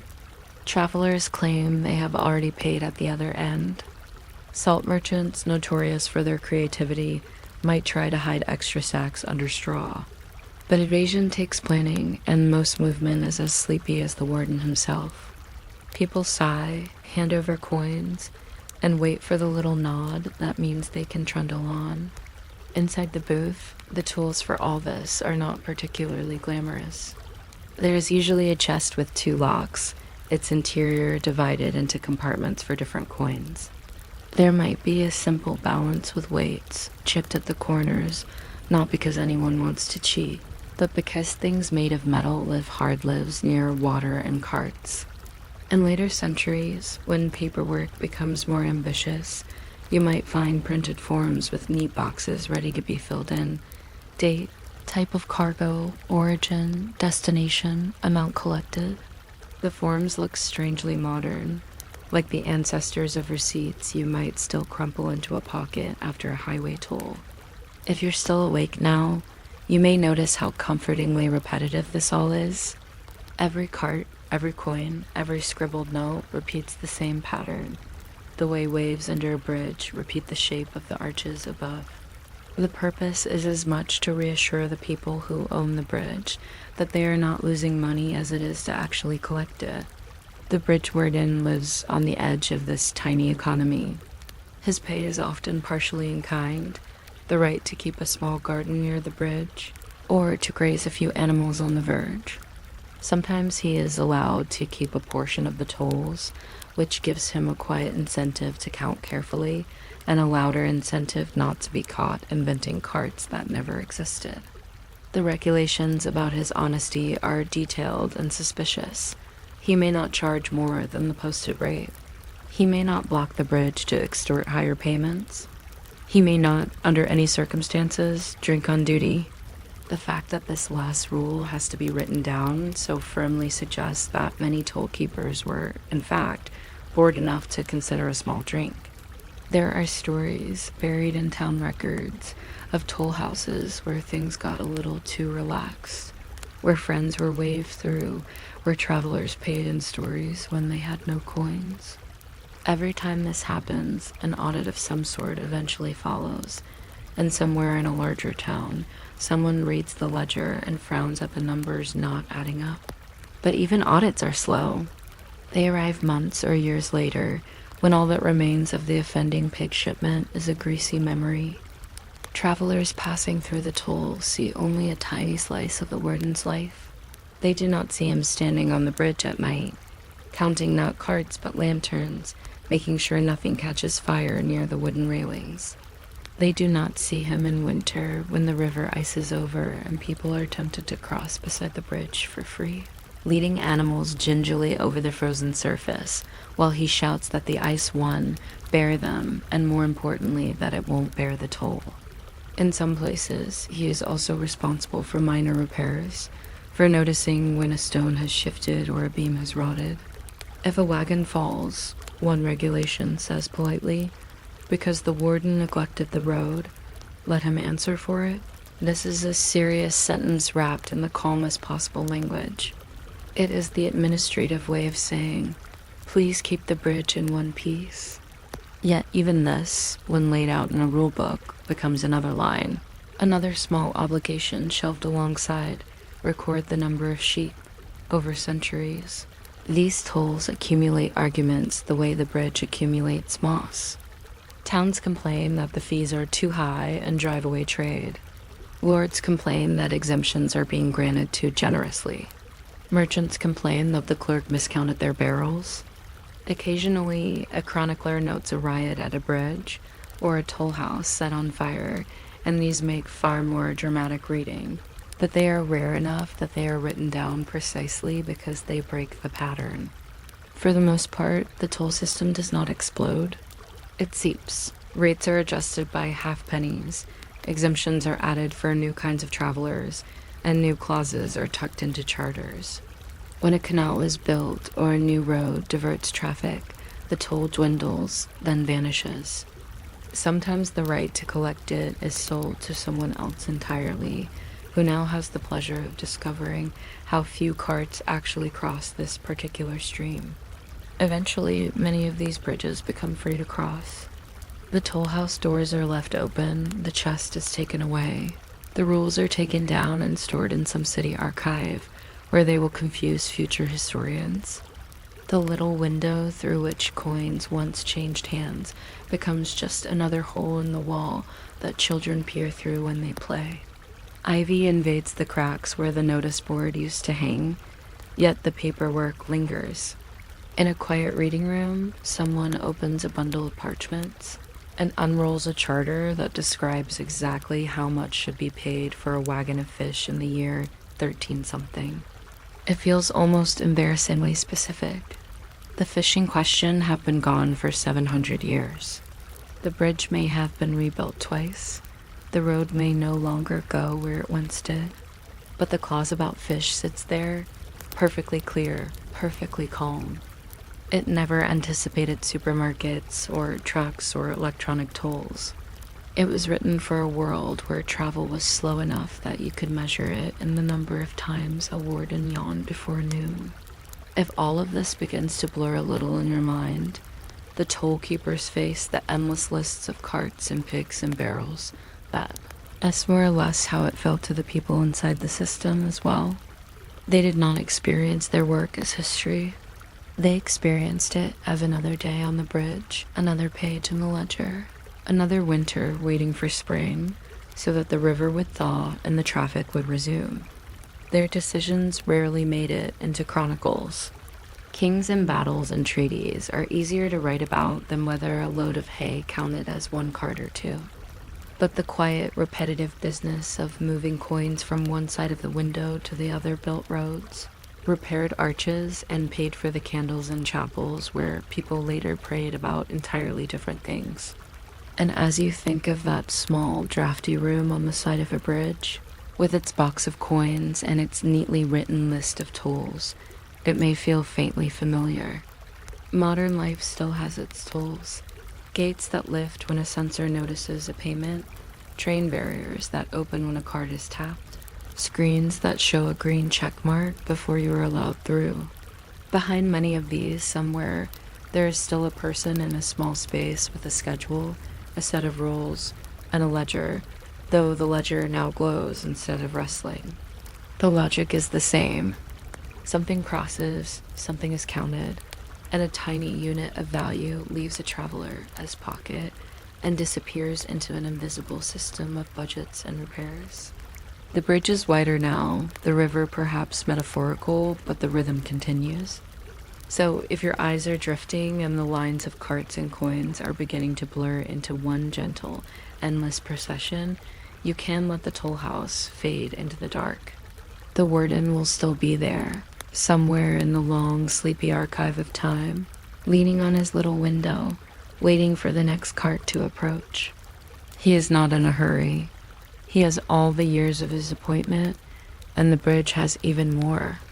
The river keeps moving under the arches, steady and indifferent, and the old rules wait in their folded pages for someone to read them again, very slowly, perhaps late at night, when the world is quiet enough that the sound of a single coin on wood can be heard all the way to sleep. You might not expect the people with the least official futures to have the most reliable keys, but in the palaces of Imperial China, that is more or less what happened. Power in those courtyards is not a shout, not a banner, not even a decree. It is a hand that knows which door slides open at which hour. A shuffle of soft shoes that arrives exactly when the emperor is ready to be seen or not seen at all. If you picture the Forbidden City as a kind of very elaborate office building, The eunuchs are the ones who control the elevators, the key cards, and the coffee machine all at once. If you're still awake by the time we reach the Imperial laundry schedules, you can subscribe or follow or just vaguely remember that this existed, but really don't make any extra effort about it. It begins for you at a threshold that is not exactly a doorway, more like a narrowing of space. On one side is the wide outer court full of sunlight, soldiers, officials with hats like small roofs. On the other side there is the inner court, where voices drop and slippers slide over polished stone. You are not supposed to just walk through. There's a desk, or its Ming Dynasty equivalent, and behind it a man in plain silk, who technically has no family name worth mentioning anymore, but he knows which seal is being used today. His sleeves are long enough to hide notes, keys, and small favors. He will ask you nothing dramatic, just where you think you are going, which document you carry, who told you that you may disturb the Son of Heaven before his second cup of tea. A sword could stop you more quickly, but this man knows that your memorial, if mistimed, will be placed on the wrong tray and may never be read at all. It's a very gentle sort of veto power. The price of standing here was written on his body long ago, and a courtyard you are never invited to imagine too vividly. Poor families sometimes sent sons to the palace in the hope that one of them would become indispensable. Not gloriously famous, just indispensable, like a hinge or a favorite brush. Once changed, the young boy was adopted by the institution itself. There would be no biological heirs, but there might be a cluster of sworn brothers, apprentices, and people who owed him small, carefully calculated debts. In a world obsessed with lineage, this sideways family tree is oddly efficient. No sons to advance, no uncles to offend, only the Emperor's schedule to keep, signing away the future in exchange for an all-access pass to the present. You notice that the eunuchs do not carry swords, they carry lists. Lists of audiences, lists of acceptable gifts, lists of words that may or may not be used in front of the Emperor today. One of them remembers that His Majesty disliked a particular poem last winter. It is quietly removed from the entertainment options for this evening. Another remembers which official tends to talk too long and arranges for that gentleman to be placed near a door that has a mysterious tendency to need repairs halfway through his speeches. You could call this manipulation, or you could call it advanced calendar management. Bureaucratically, it is the same thing. All of this flows into paper. Somewhere beyond the ceremonial halls, there are low rooms where memorials from all over the empire arrive rolled up, tied with cords that have already begun to fray. The eunuchs do not judge the content first. They judge the timing. A document sent last month about a flood that has already receded will be read differently from one reporting a minor leak in a crucial granary 3 days ago. So they sort and stack an Imperial to-do list in 3 dimensions. Paper rustles like dry leaves, and decisions are made before the Emperor ever sees a single character of ink. What is placed on the top of the pile this morning is, in a small but real way, what the Empire will care about this afternoon. They are not supposed to alter the text, of course. That would be improper and also far too much work. Instead, they alter its context. A stern memorial from a censor about corruption might be presented on a day when the Emperor is in a good mood, after he has visited the gardens.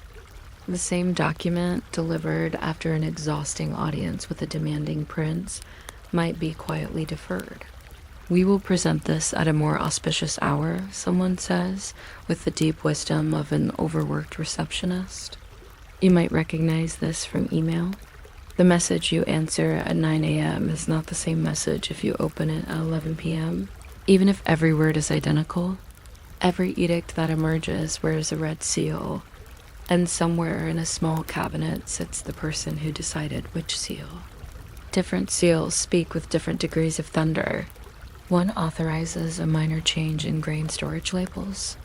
Another announces the execution of someone you will never meet. The interesting part is that both seals live in the same box, and the eunuch who unlocks. That box also knows who polished them last, which artisan carved their handles, and which one makes a slightly more satisfying sound when pressed onto damp silk. When you think of state power, you might picture armies. Here it depends equally on the moisture level of a pad of vermilion paste. Common sense suggests that someone should monitor all this, and indeed there are ministries, commanderies, censorates, and other impressive nouns.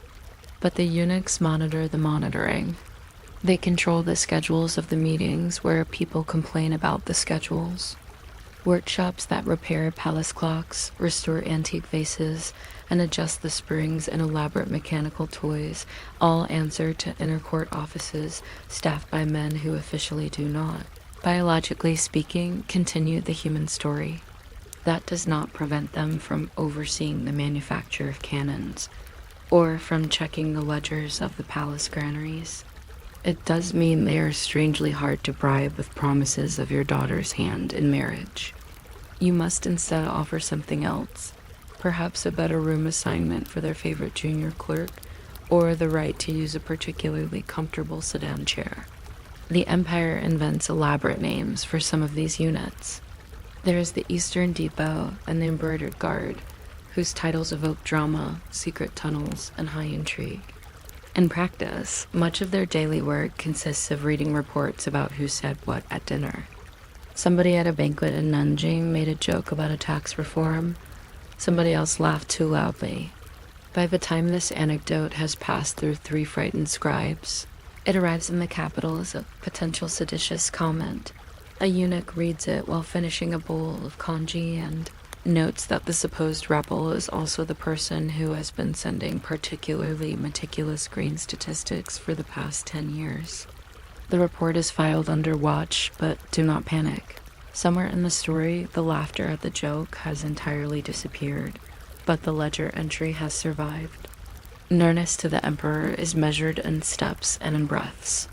The innermost eunuchs are the men who wake him, who know whether he prefers his morning tea stronger in winter, who keep track of which robe has recently been complimented. They are living, breathing versions of a personalization algorithm, except without the skip ad button. An official standing in an outer hall may argue brilliantly on paper, but the eunuch who notices that the emperor is already tired can suggest that the audience be shortened. Over time, the person who says, "Perhaps, Your Majesty," this can wait until tomorrow, with perfect timing has more influence than the one who spends all night polishing his arguments. Everything close to the throne is a potential micro-promotion. The eunuch who warms the inkstone properly might be asked to stay during an important signing. The one who remembers the emperor's childhood nickname and deploys it once every decade at an exquisitely chosen moment may be rewarded with oversight of a treasury office. Their careers are built from such tiny, well-placed gestures. From a distance, it looks like favoritism. Up close, it resembles a series of very successful attempts not to irritate the most powerful person in the country before he has eaten breakfast. Many modern jobs follow the same principle, although fewer involve dragons embroidered in gold thread. Of course, not everyone is delighted by this invisible gravity. Confucian scholars write long memorials, dense with classical quotations, explaining why people without families should not hold power. Eunuchs, by definition, do not fit the neat family hierarchy sketched out in the textbooks. To a serious moralist, this is worrying. And so the censors thunder about cleansing the inner court. At intervals, a faction falls. Some eunuchs are dismissed, exiled, or occasionally executed, and new regulations are proclaimed with great ceremony. For a few months, everyone pretends that the bureaucracy will now run on pure virtue and perfect procedure. Then quietly, the same practical problems return. Someone needs to track the keys. Someone needs to decide which doors open when, and the palace once again reaches for the people who already know the corridors by heart. From the eunuch's point of view, these moral storms are almost predictable weather. There's a cycle to them, like monsoon seasons. When the censors are loudly indignant, you keep a lower profile. Avoid commissioning any unusually ornate furniture, and make sure your bookkeeping is immaculate. When things calm down, you cautiously resume collecting modest favors from officials who need a little help getting their petition seen. Over decades, the individuals change names, appear, and vanish in the records like mist, but the pattern stays more or less the same. A student of Imperial politics could, in theory, graph it as a wavy line: rise in influence, moral backlash, partial purge, gradual restoration. A lullaby in the shape of a political cycle. Long after particular eunuchs are gone, their systems remain. Archives do not care who tied the cords on their bundles.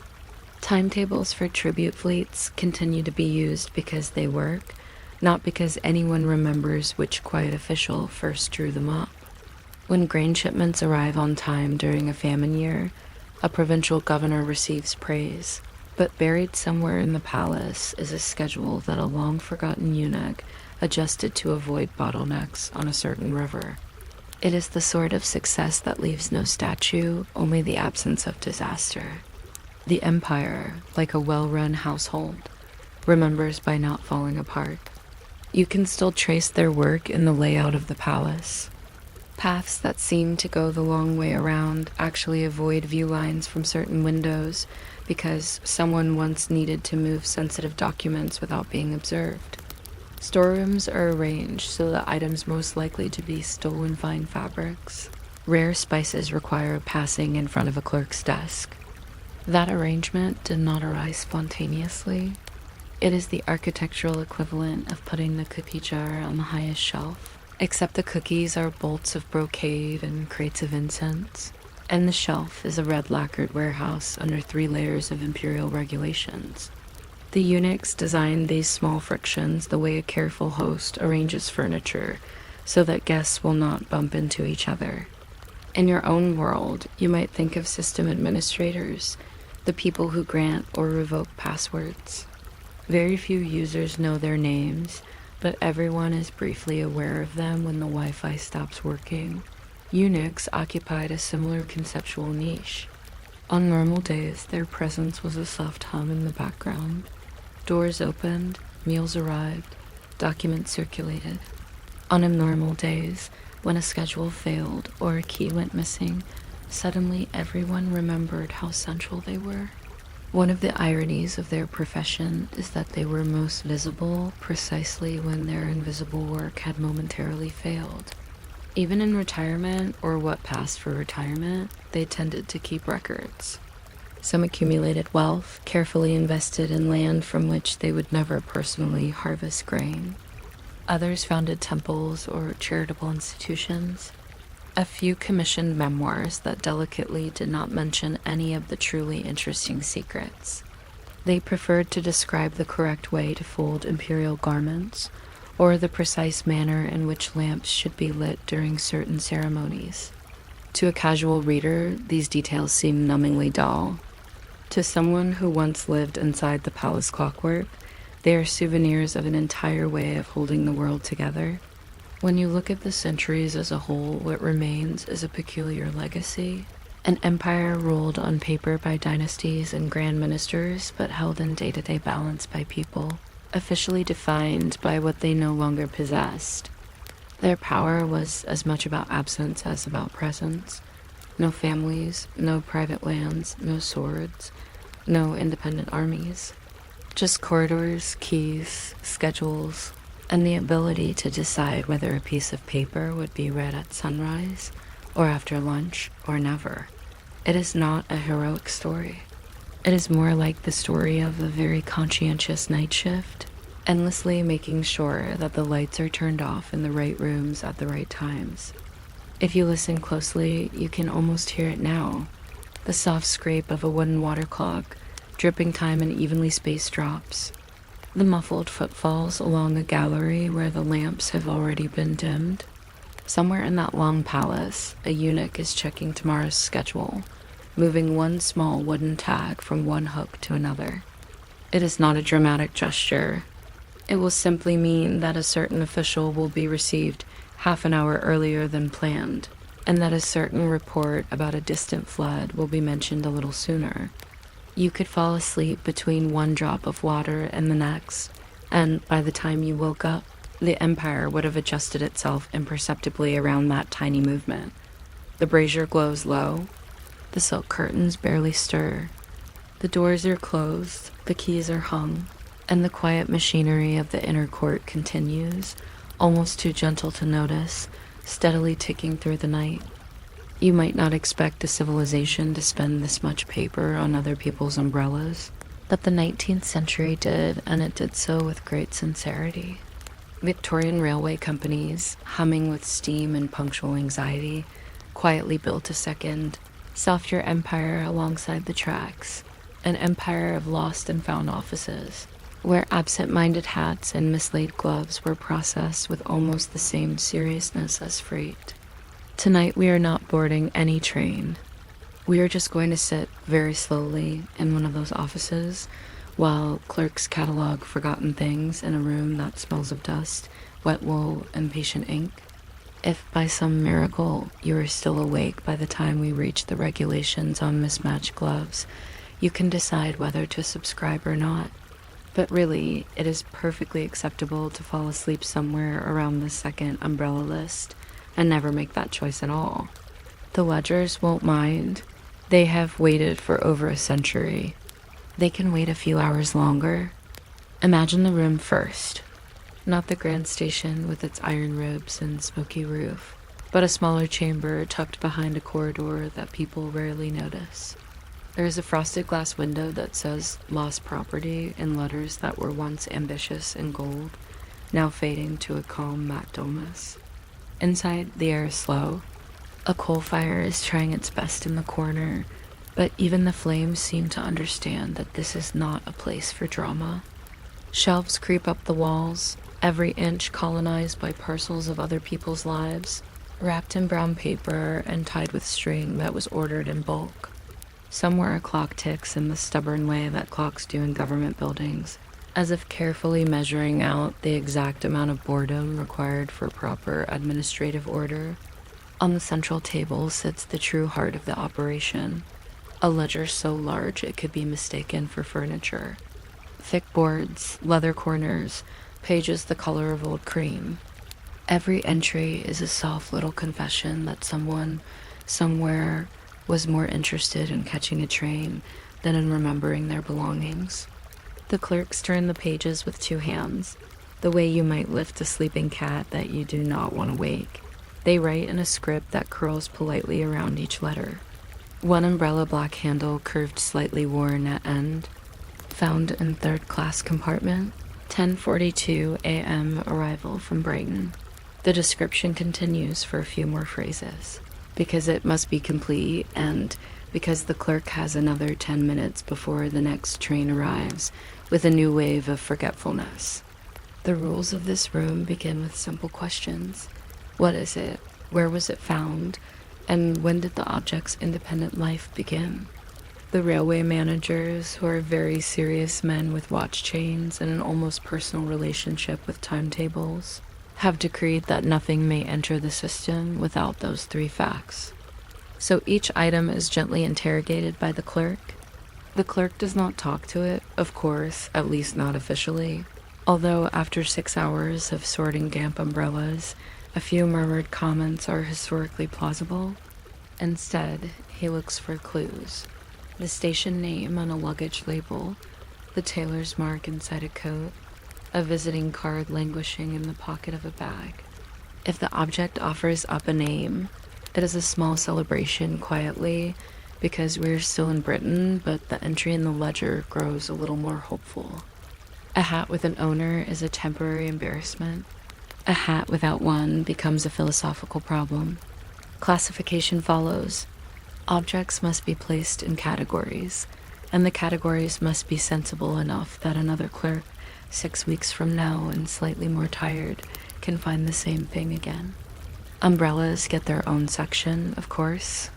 There are so many of them that to mingle them with lesser items would cause statistical distress. Hats share a shelf, but are subdivided into silk, felt, straw. and miscellaneous, which is a polite way of describing hats that have had adventures. Gloves are listed by number, left and right separately, because gloves, unlike couples in Victorian novels, are frequently parted and rarely reunited. There's even a heading for assorted parcels, a category that includes almost everything and explains almost nothing. Somewhere on another page, in the handwriting of a clerk whose tea break was overdue, there is a rare note of almost humor. 1 carpet bag contents 2 bricks. Purpose unknown. The clerk does not speculate further. He only underlines unknown with a tiny weary flourish. This is the voice of the lost and found, endlessly descriptive, never interpretive. The ledger is not allowed to wonder why someone traveled with bricks or why they felt the need to abandon them. It can only promise that for 3 months and a modest fee, railway regulations will stand ready to return those bricks to their rightful and possibly confused owner. As each item is entered, a ticket is written out, a small paper twin that will be tied to the object itself. The ticket bears a number, the station name, and occasionally a note in capital letters, such as damaged or soiled, to warn future staff about the hazards of enthusiastic handling. These tags hang from umbrella handles, dangle from hat bands, or are tucked carefully into coat pockets. The office begins to look like a strange orchard, fruits of cloth and cane suspended from every available hook. If you squint, the labels resemble leaves, and the shelves become patient trees bearing the annual crop of human forgetfulness. Time in this room does not move like time on the platforms. Out there, minutes matter. Trains leave, connections are missed, people rush. In here, minutes line up and form comfortable queues. An umbrella may rest for weeks before anything significant happens to it. The clerks are prepared for this.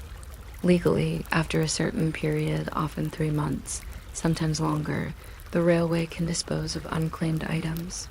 In practice, disposal requires even more paperwork. So a forgotten object may linger on the shelf, drifting slowly from recently mislaid to essentially furniture. Some companies organize periodic auctions much later, where bundles of mystery possessions are sold off to the public. These events have the energy of a very mild lottery. Someone might get a valuable item for a few shillings, or, much more likely, a box of socks. Somewhere in the ledger, a clerk draws a neat line through the entry to show that the railway's duty is complete. The microdramas that do occur are so small that they fit comfortably into a yawn. A man arrives, flustered, convinced that the umbrella before him is his. The clerk consults the description. The ledger says, handle of dark wood, ferrule slightly bent. The umbrella on the table has a straight ferrule. The clerk tilts his head, the way a museum curator might assess a disputed painting.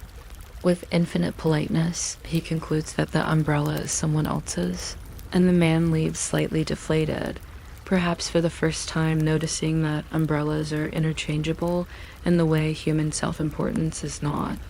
The true owner will never know that his umbrella survived an attempted impersonation and returned to the safety of the shelf. These offices had regulations for everything, down to the treatment of perishable goods. Lost parcels of food could not be kept indefinitely, for reasons that inspectors only had to experience once. A basket of fish abandoned in summer might be held for a few hours, carefully wrapped and perhaps placed near an open window that everyone avoided. After that, the rules allowed disposal, which was a delicate way of saying remove from the building as quickly as the laws of smell permit. The ledger entry for such items is wonderfully brief. 1 parcel, assorted provisions, unfit for retention. The phrase unfit for retention later found its way into other parts of bureaucracy, usually about people. Clothing, on the other hand, aged quite gracefully in the lost and found. A coat could pass from fashion to historical curiosity while still sitting on the same hook. When a new clerk arrived, fresh from training and slightly optimistic, he might look at an old greatcoat and ask whose it was. The senior clerk, who had been there since the railway first discovered schedules, would simply tap the ledger and say, "Third volume, page 42, as if the coat's biography were a bedtime story. It had belonged to someone once, then to the railway for a long time, and finally perhaps to a buyer at an auction who looked at its worn cuffs and decided it had character. One of the quietly impressive things about these offices was their commitment to handwriting. Even after typewriters began creeping into other departments, lost property ledgers continued in ink for years. Forms were redrawn to accommodate carbon paper, but the big books remained stubbornly manual. Partly this was tradition, partly it was because a clerk could adjust his script to fit another detail into a crowded line, where a typewriter simply refused. Each entry became an aesthetic puzzle: how to place small tear in lining or smells faintly of tobacco in a neat hand between color and found near refreshment room. The result is a record that is unexpectedly beautiful, like a very calm storm of letters. Of course, not everything that passed through these rooms was mundane. Occasionally something odd arrived, as all systems secretly hope it will. There are records of lost parrots, wandering dogs, and once in a Scottish line, a small goat that boarded a train entirely on its own initiative and lost interest halfway. Animals were given special treatment. They were recorded, stabled or kenneled, and fed according to a tariff that seemed designed to discourage people from using the railway as an experimental farm. Still, imagine the sight. A clerk who usually measures umbrella ribs now measuring goat horns, pencil moving carefully as if there might be an exam later. Then there were the objects that hinted at stories without ever telling them. A sealed letter packet with no address. A violin case that, when open, revealed only shirts. A child's toy engine left behind on a real engine, as if the universe were trying out a pun and then forgetting it. The clerks dutifully recorded these, but the system did not allow speculation. The ledger has no column for probable heartbreak or mysterious decision taken in haste. All it can say is found, kept, and eventually disposed of. The emotional life of the objects remains strictly off the record, which makes it strangely easier to sleep too. Over time, as railway networks merged and reorganized, the lost and found offices developed their own hierarchy.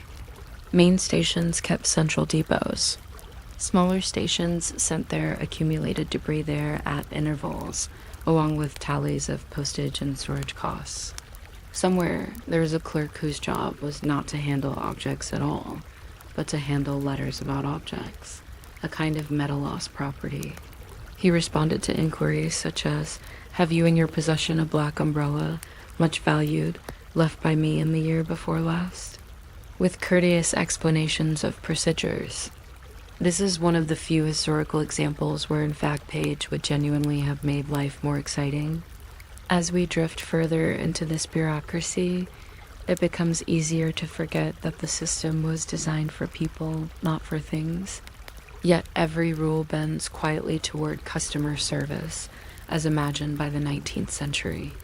Notice periods, storage fees, identity checks, all are expressed in cautious language about the convenience of the public and the protection of the company.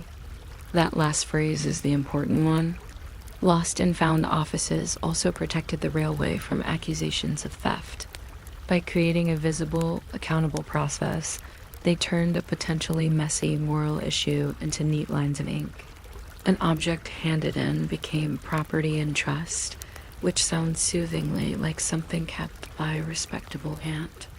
In the evenings, when the last trains of the day had sighed themselves into sidings and the station was finally quiet, the lost and found office entered its most peaceful phase.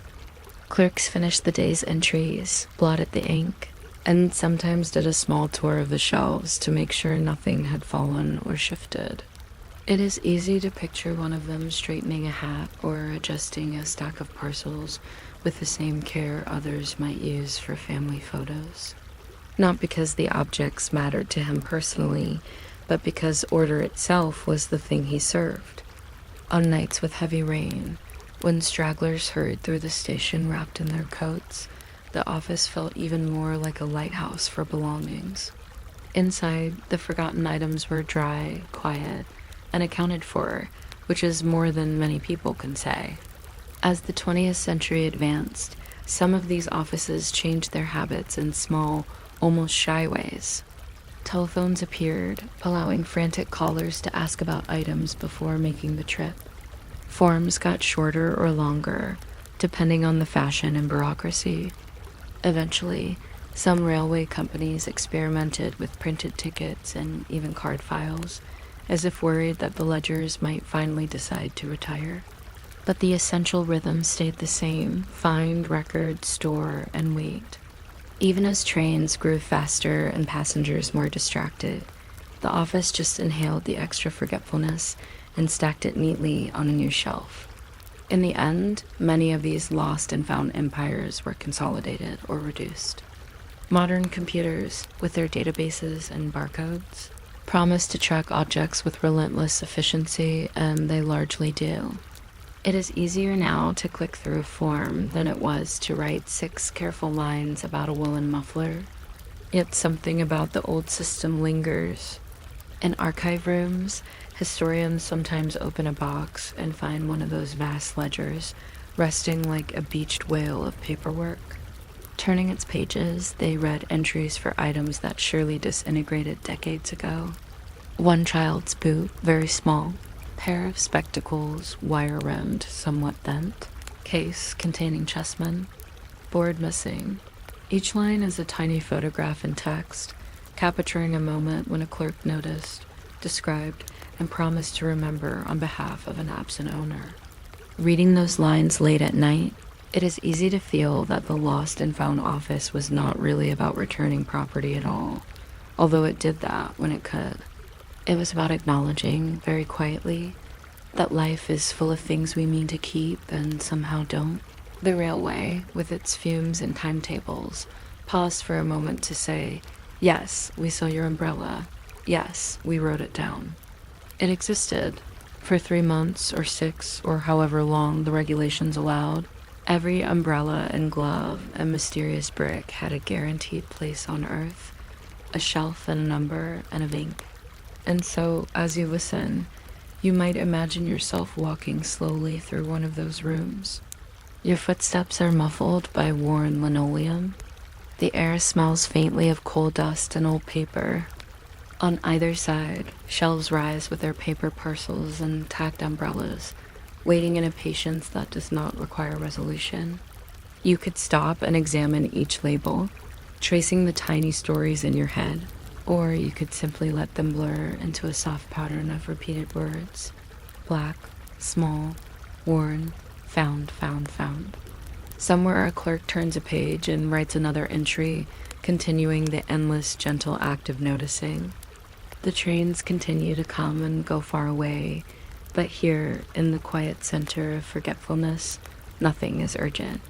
The ledger stays open. The ink dries very slowly. And if you close your eyes now, you are not missing anything that will not still be here, patiently waiting in the lost and found of history. You might not expect a 3-minute disagreement between 2 clocks to rearrange the whole planet, but that is more or less what happened.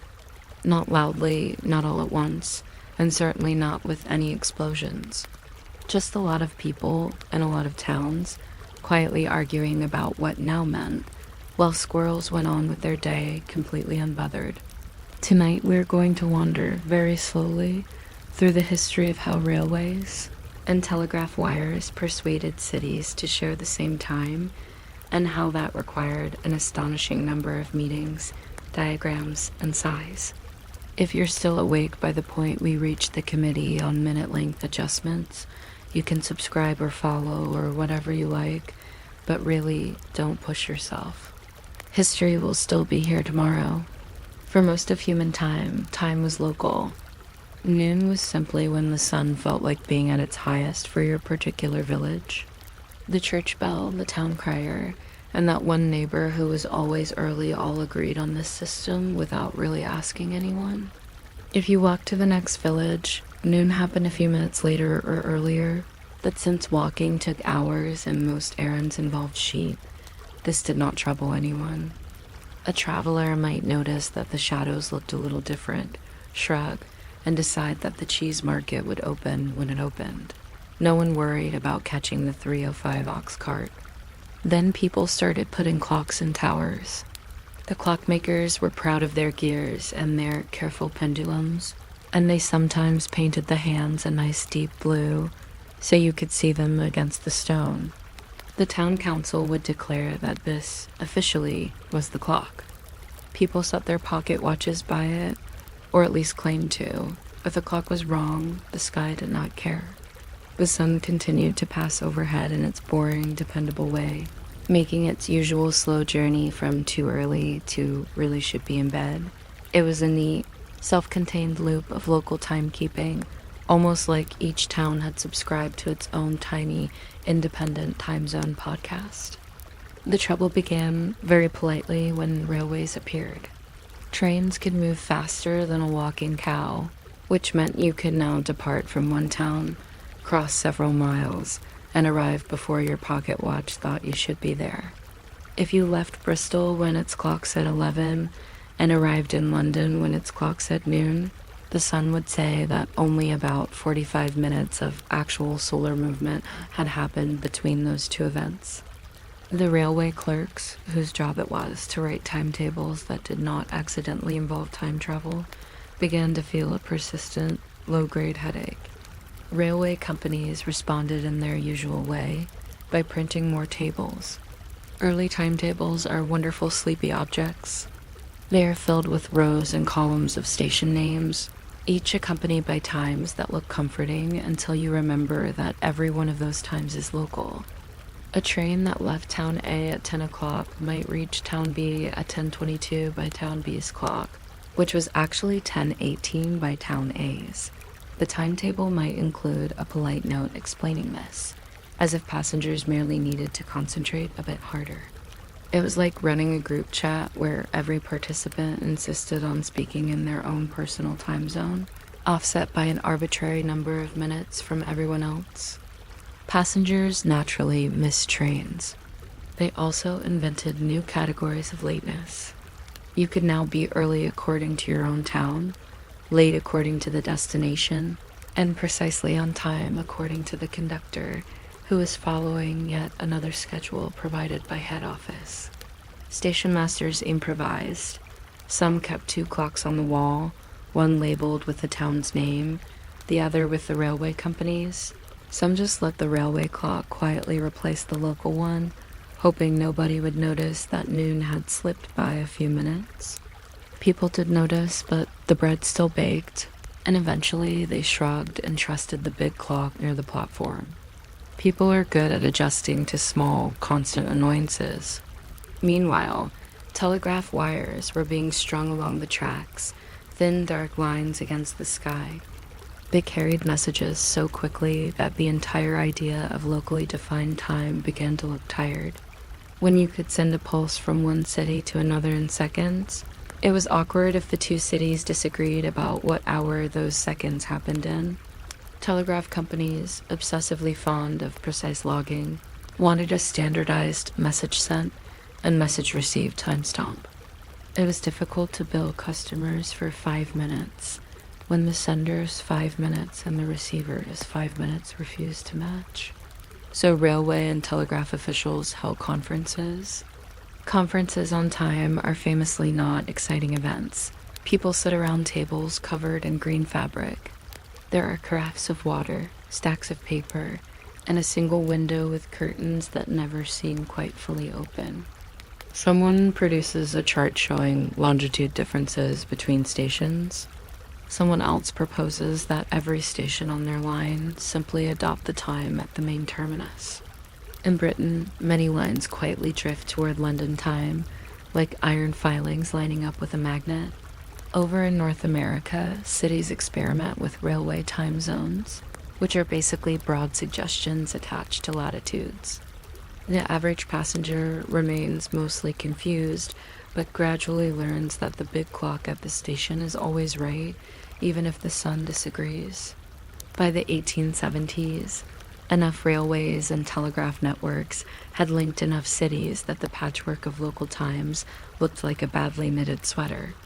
Students writing letters home found that their train supposedly arrived 10 minutes before it left. Business people discovered they could, according to the newspaper, attend 2 meetings at once in adjacent towns simply by walking across a time boundary. Nothing catastrophic happened, just a costly rain of missed connections, misread timetables, and the occasional shipment of cows arriving in the wrong market with the right documents and the wrong hour. This is the kind of chronic irritation that produces reformers, not revolutionaries with banners, but people who own very sharp pencils and an impressive collection of wall maps. One such pencil belongs to a Canadian railway engineer named Sanford Fleming, who missed a train in Ireland because the timetable said PM, but the station staff meant morning. It was not the most tragic thing that ever happened, but it was deeply annoying, and annoyance is a fine fuel for bureaucratic innovation. Fleming began to advocate for a system of global time zones, each one spanning 15 degrees of longitude, all tied to a single reference meridian. He did this by attending conferences, writing papers, and drawing very tidy diagrams. Imagine the excitement in the room when he presented a map with 24 color-coded slices, labeled with numbers from -12 to +12. You can almost hear the faint clink of teacups. While these theories brewed, ordinary life adjusted in quiet ways. Watchmakers started selling double-dial pocket watches with one face for local time and another for railway time. Some looked like tiny portable committee decisions. In households near busy lines, people developed elaborate routines: breakfast by kitchen clock, departure by station clock, and bedtime by whatever the family cat believed. In some cities, the local observatory continued to calculate strict solar noon, releasing a little puff of gunpowder or dropping a time ball each day, while businesses steadily shifted their opening hours to match what the train said. It was a slow gravitational pull towards standard time, as if the clocks themselves were tired of arguing. Eventually, the need for order reached that most soporific of human gatherings, an international conference. In 1884, delegates from 26 countries met in Washington, D.C., to decide where zero would be on the world's time scale. They discussed the Greenwich Meridian, the Paris Meridian, and the practical difficulty of redrawing every nautical chart if they changed their minds too often. The General Conference on Weights and Measures might sound thrilling, but the minutes read like a lullaby. Motions presented, amendments proposed, votes recorded, all moving with the careful pace of people who understand that once you define global time, it will be remarkably hard to return it for a different model. In the end, they selected Greenwich as the prime meridian, not because of magic, but because so many ship captains already used it. It was the temporal equivalent of agreeing to meet where the most people already had keys. Even after the decision, adoption was not immediate. Some countries cheerfully aligned their clocks. Others waited. France, whose astronomers were rather attached to their own meridian, flirted with Paris Mean Time -9 minutes and 21 seconds, an offset so specific that it seems almost designed to confuse. Local authorities negotiated with churches, factories, and schools, deciding whether noon, Mass should now begin 9 minutes earlier, or whether it would simply keep the old rhythm while the clocks insisted otherwise. Somewhere, a sacristan probably decided to ring the bell whenever the priest looked ready, and let the astronomers sort out the seconds. Meanwhile, railway schedules thickened. Bold black lines separated columns of cities, all synchronized now to standard time. The timetables were still intimidating, but they no longer required mental arithmetic and multiple meridians. A traveler could leave City A at 7:32 and arrive in City B at 10:05 without worrying that 10:05 meant sort of 9:56, but also 10:11. Missed trains still happened, of course, but now it was mostly due to human nature rather than celestial geometry. People overslept, misread, lost their tickets, or became distracted by sandwiches. The sun, for its part, continued to pass overhead whenever it pleased, and we collectively agreed to pretend that it did so exactly when the timetable said it should. The technology for broadcasting time kept improving. Observatories sent daily time signals by telegraph to far-flung railway stations. Later, radio stations began to mark the hour with beeps and chimes, so that ships at sea and farmhouses on hilltops could all set their clocks together. The result was an odd new experience of shared simultaneity. Somewhere, a child riding a tram knew that at the same moment, in another city, another child was being told it was bedtime. This did not make either child feel better, but it did mean that their parents could agree on what 8:30 meant when visiting relatives. If you listen closely to these developments, there is a gentle absurdity running through them. Vast observatories, equipped with telescopes and precision instruments, existed partly so that people would know exactly when to start work at the button factory. Telegraph lines, stretched over mountains and rivers, allowed one clerk to inform another that it was now officially 10 o'clock.